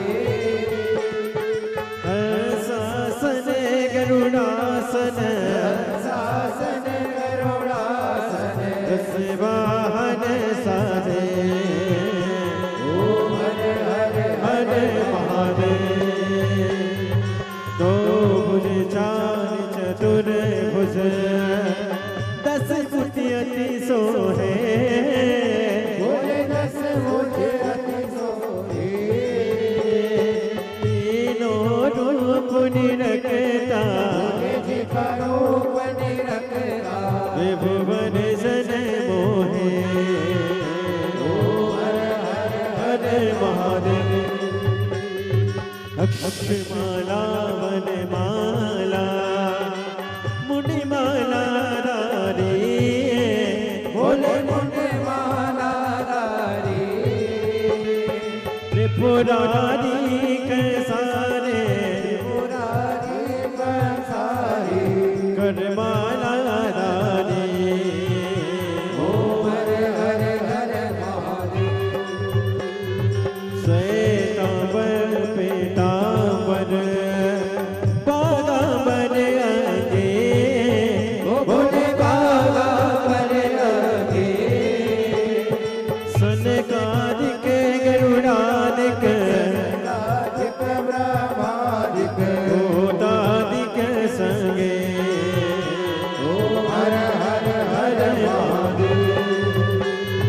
कर के मादिक मंडल शक्ति सुंदरता बोले जग सुंदरता।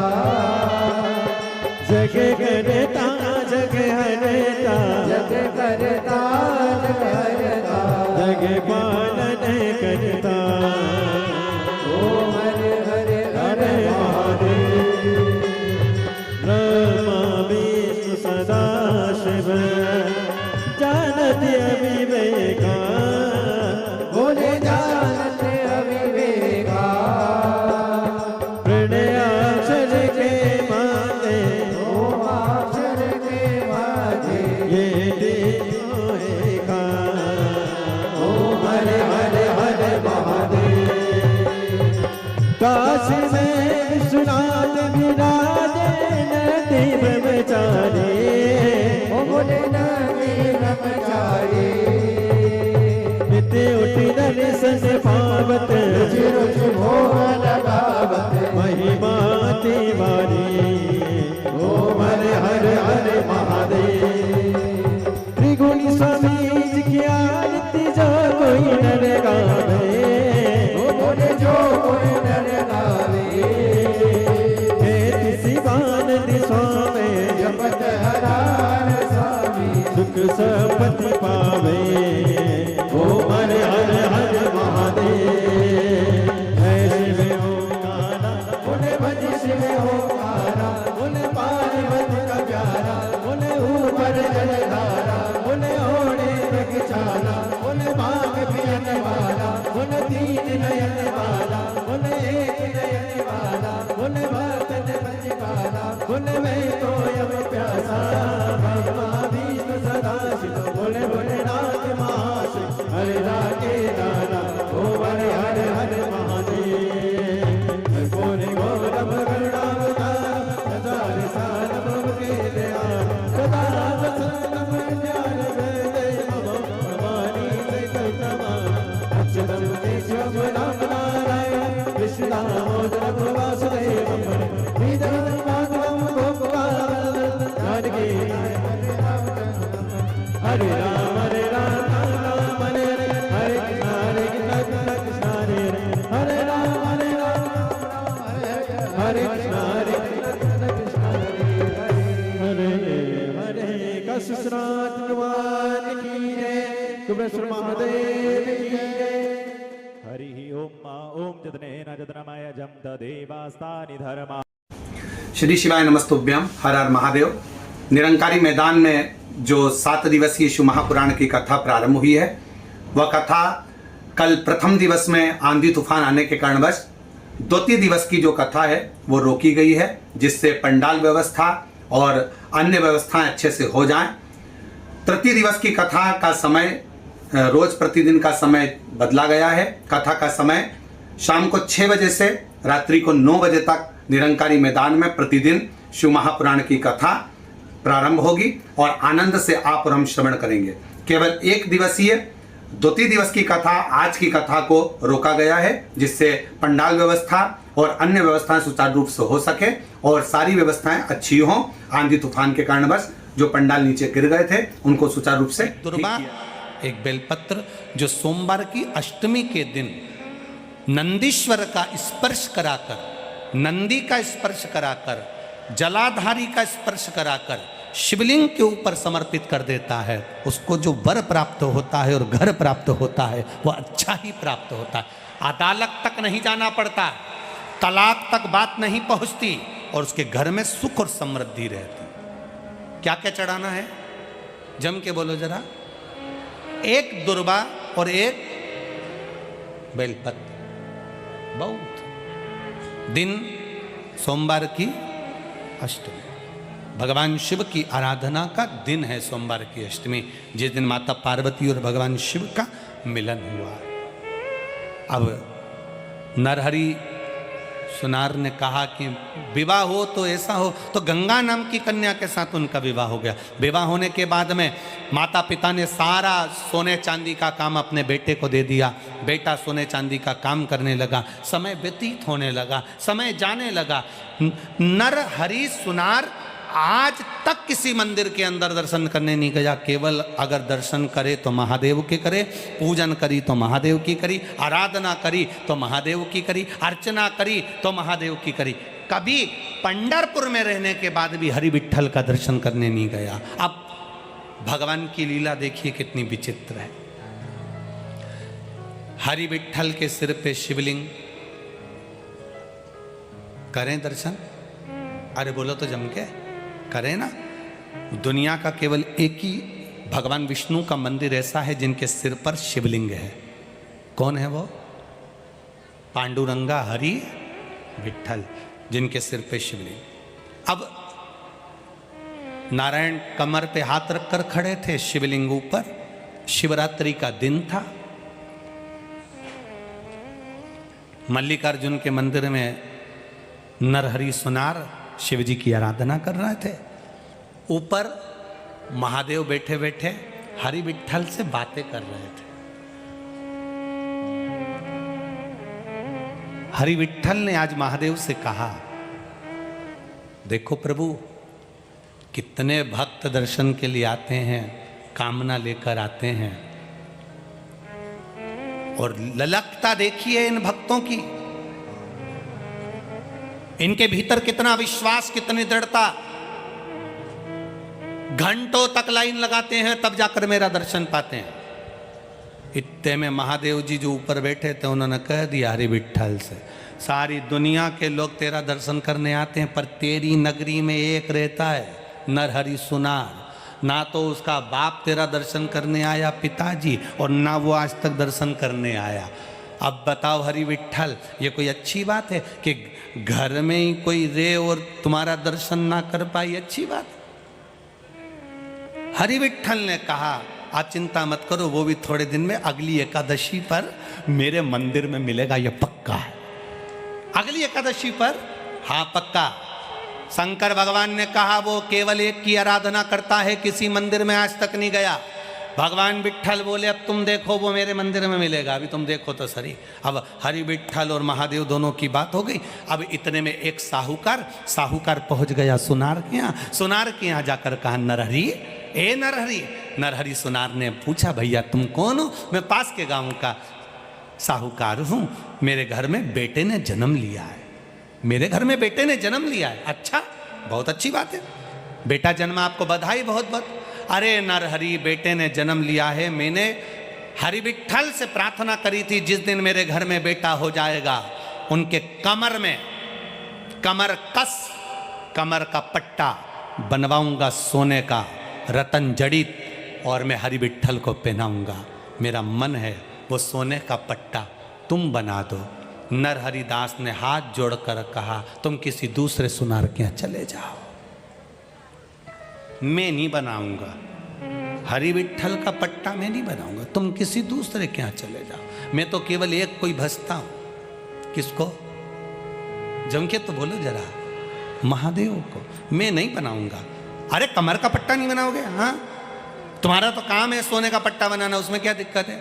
नहीं, कमर का पट्टा बनाना पड़ेगा तो नाप लेने जाना पड़ेगा, और नाप लेने जाना पड़ेगा तो मंदिर में जाना पड़ेगा, और मैं किसी के मंदिर में जाता ही नहीं शंकर जी के सिवाय, इसलिए मैं जाऊंगा ही नहीं।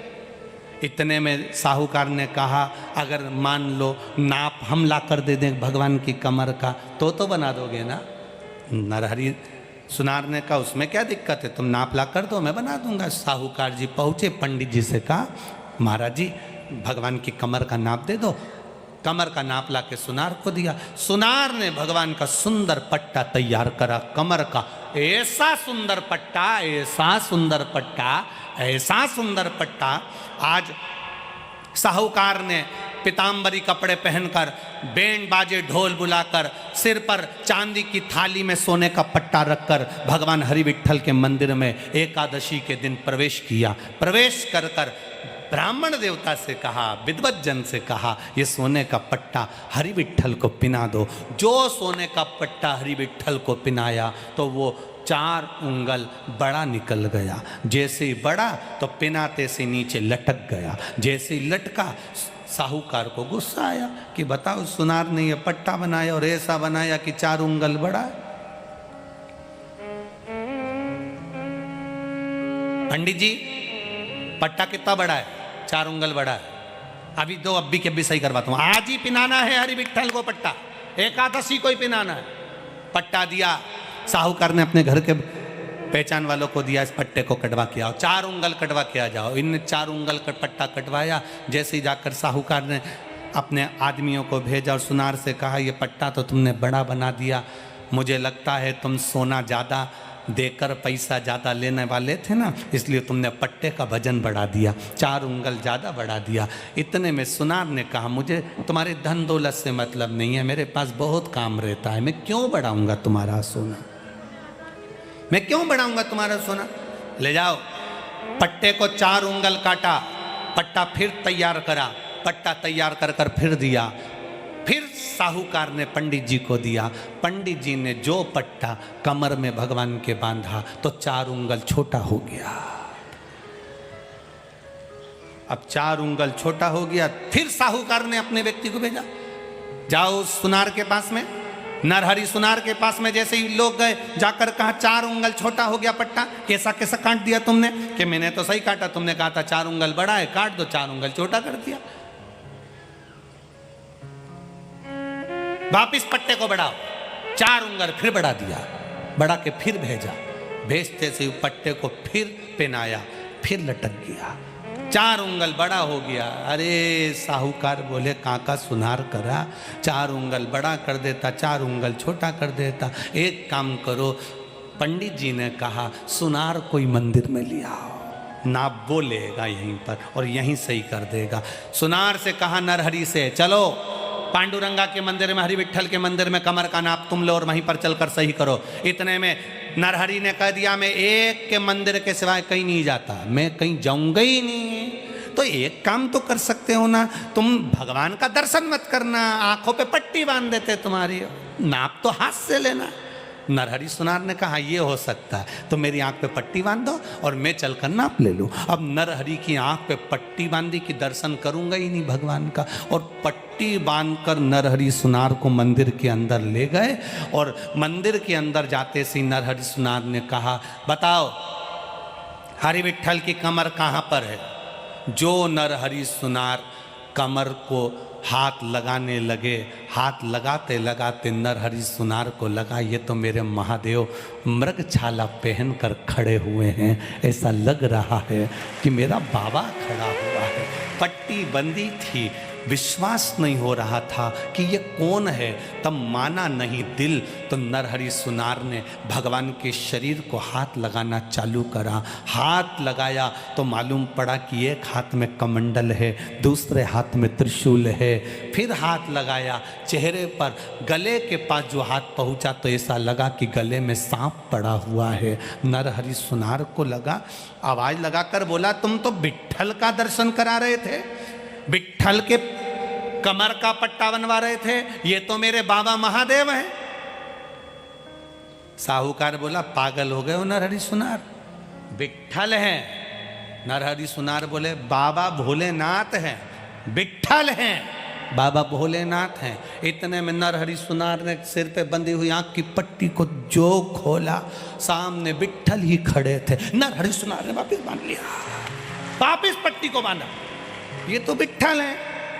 नरहरि सुनार बोले मेरे साथ धोखा हो रहा है। फिर नरहरि सुनार ने वापिस हाथ लगाया, जो हाथ लगाया, फिर शंकर भगवान का दर्शन हुआ, शंकर भगवान का स्पर्श हुआ। फिर पट्टा खोला, सामने विट्ठल थे। नेत्र बंद कर लेते थे तो शिव दिखता था, नेत्र खोल लेते थे तो विट्ठल दिखता था। नरहरि सुनार ने विट्ठल के चरण पकड़ लिए, बस चरण पकड़े और पकड़ कर कहा आप अपना दर्शन एक बार दिल से दे दो।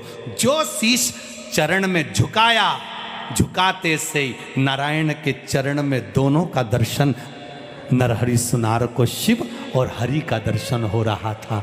बस उस दिन नरहरि सुनार ने चरण पकड़कर कह दिया मेरे पांडुरंगा हरि विट्ठल, ऐसी कृपा करना, दुनिया में राम का दर्शन करेंगे तो राम के दर्शन का पुण्य मिलेगा, कृष्ण का दर्शन करेंगे तो कृष्ण के दर्शन का पुण्य मिलेगा, देवी का दर्शन करेंगे तो देवी के दर्शन का पुण्य मिलेगा। हे मेरे हरि विट्ठल, ऐसी कृपा करना जो तुम्हारे चरण का स्पर्श करे उसे हरि और हर के दर्शन का पुण्य फल प्राप्त हो जाए, ऐसी कृपा करो।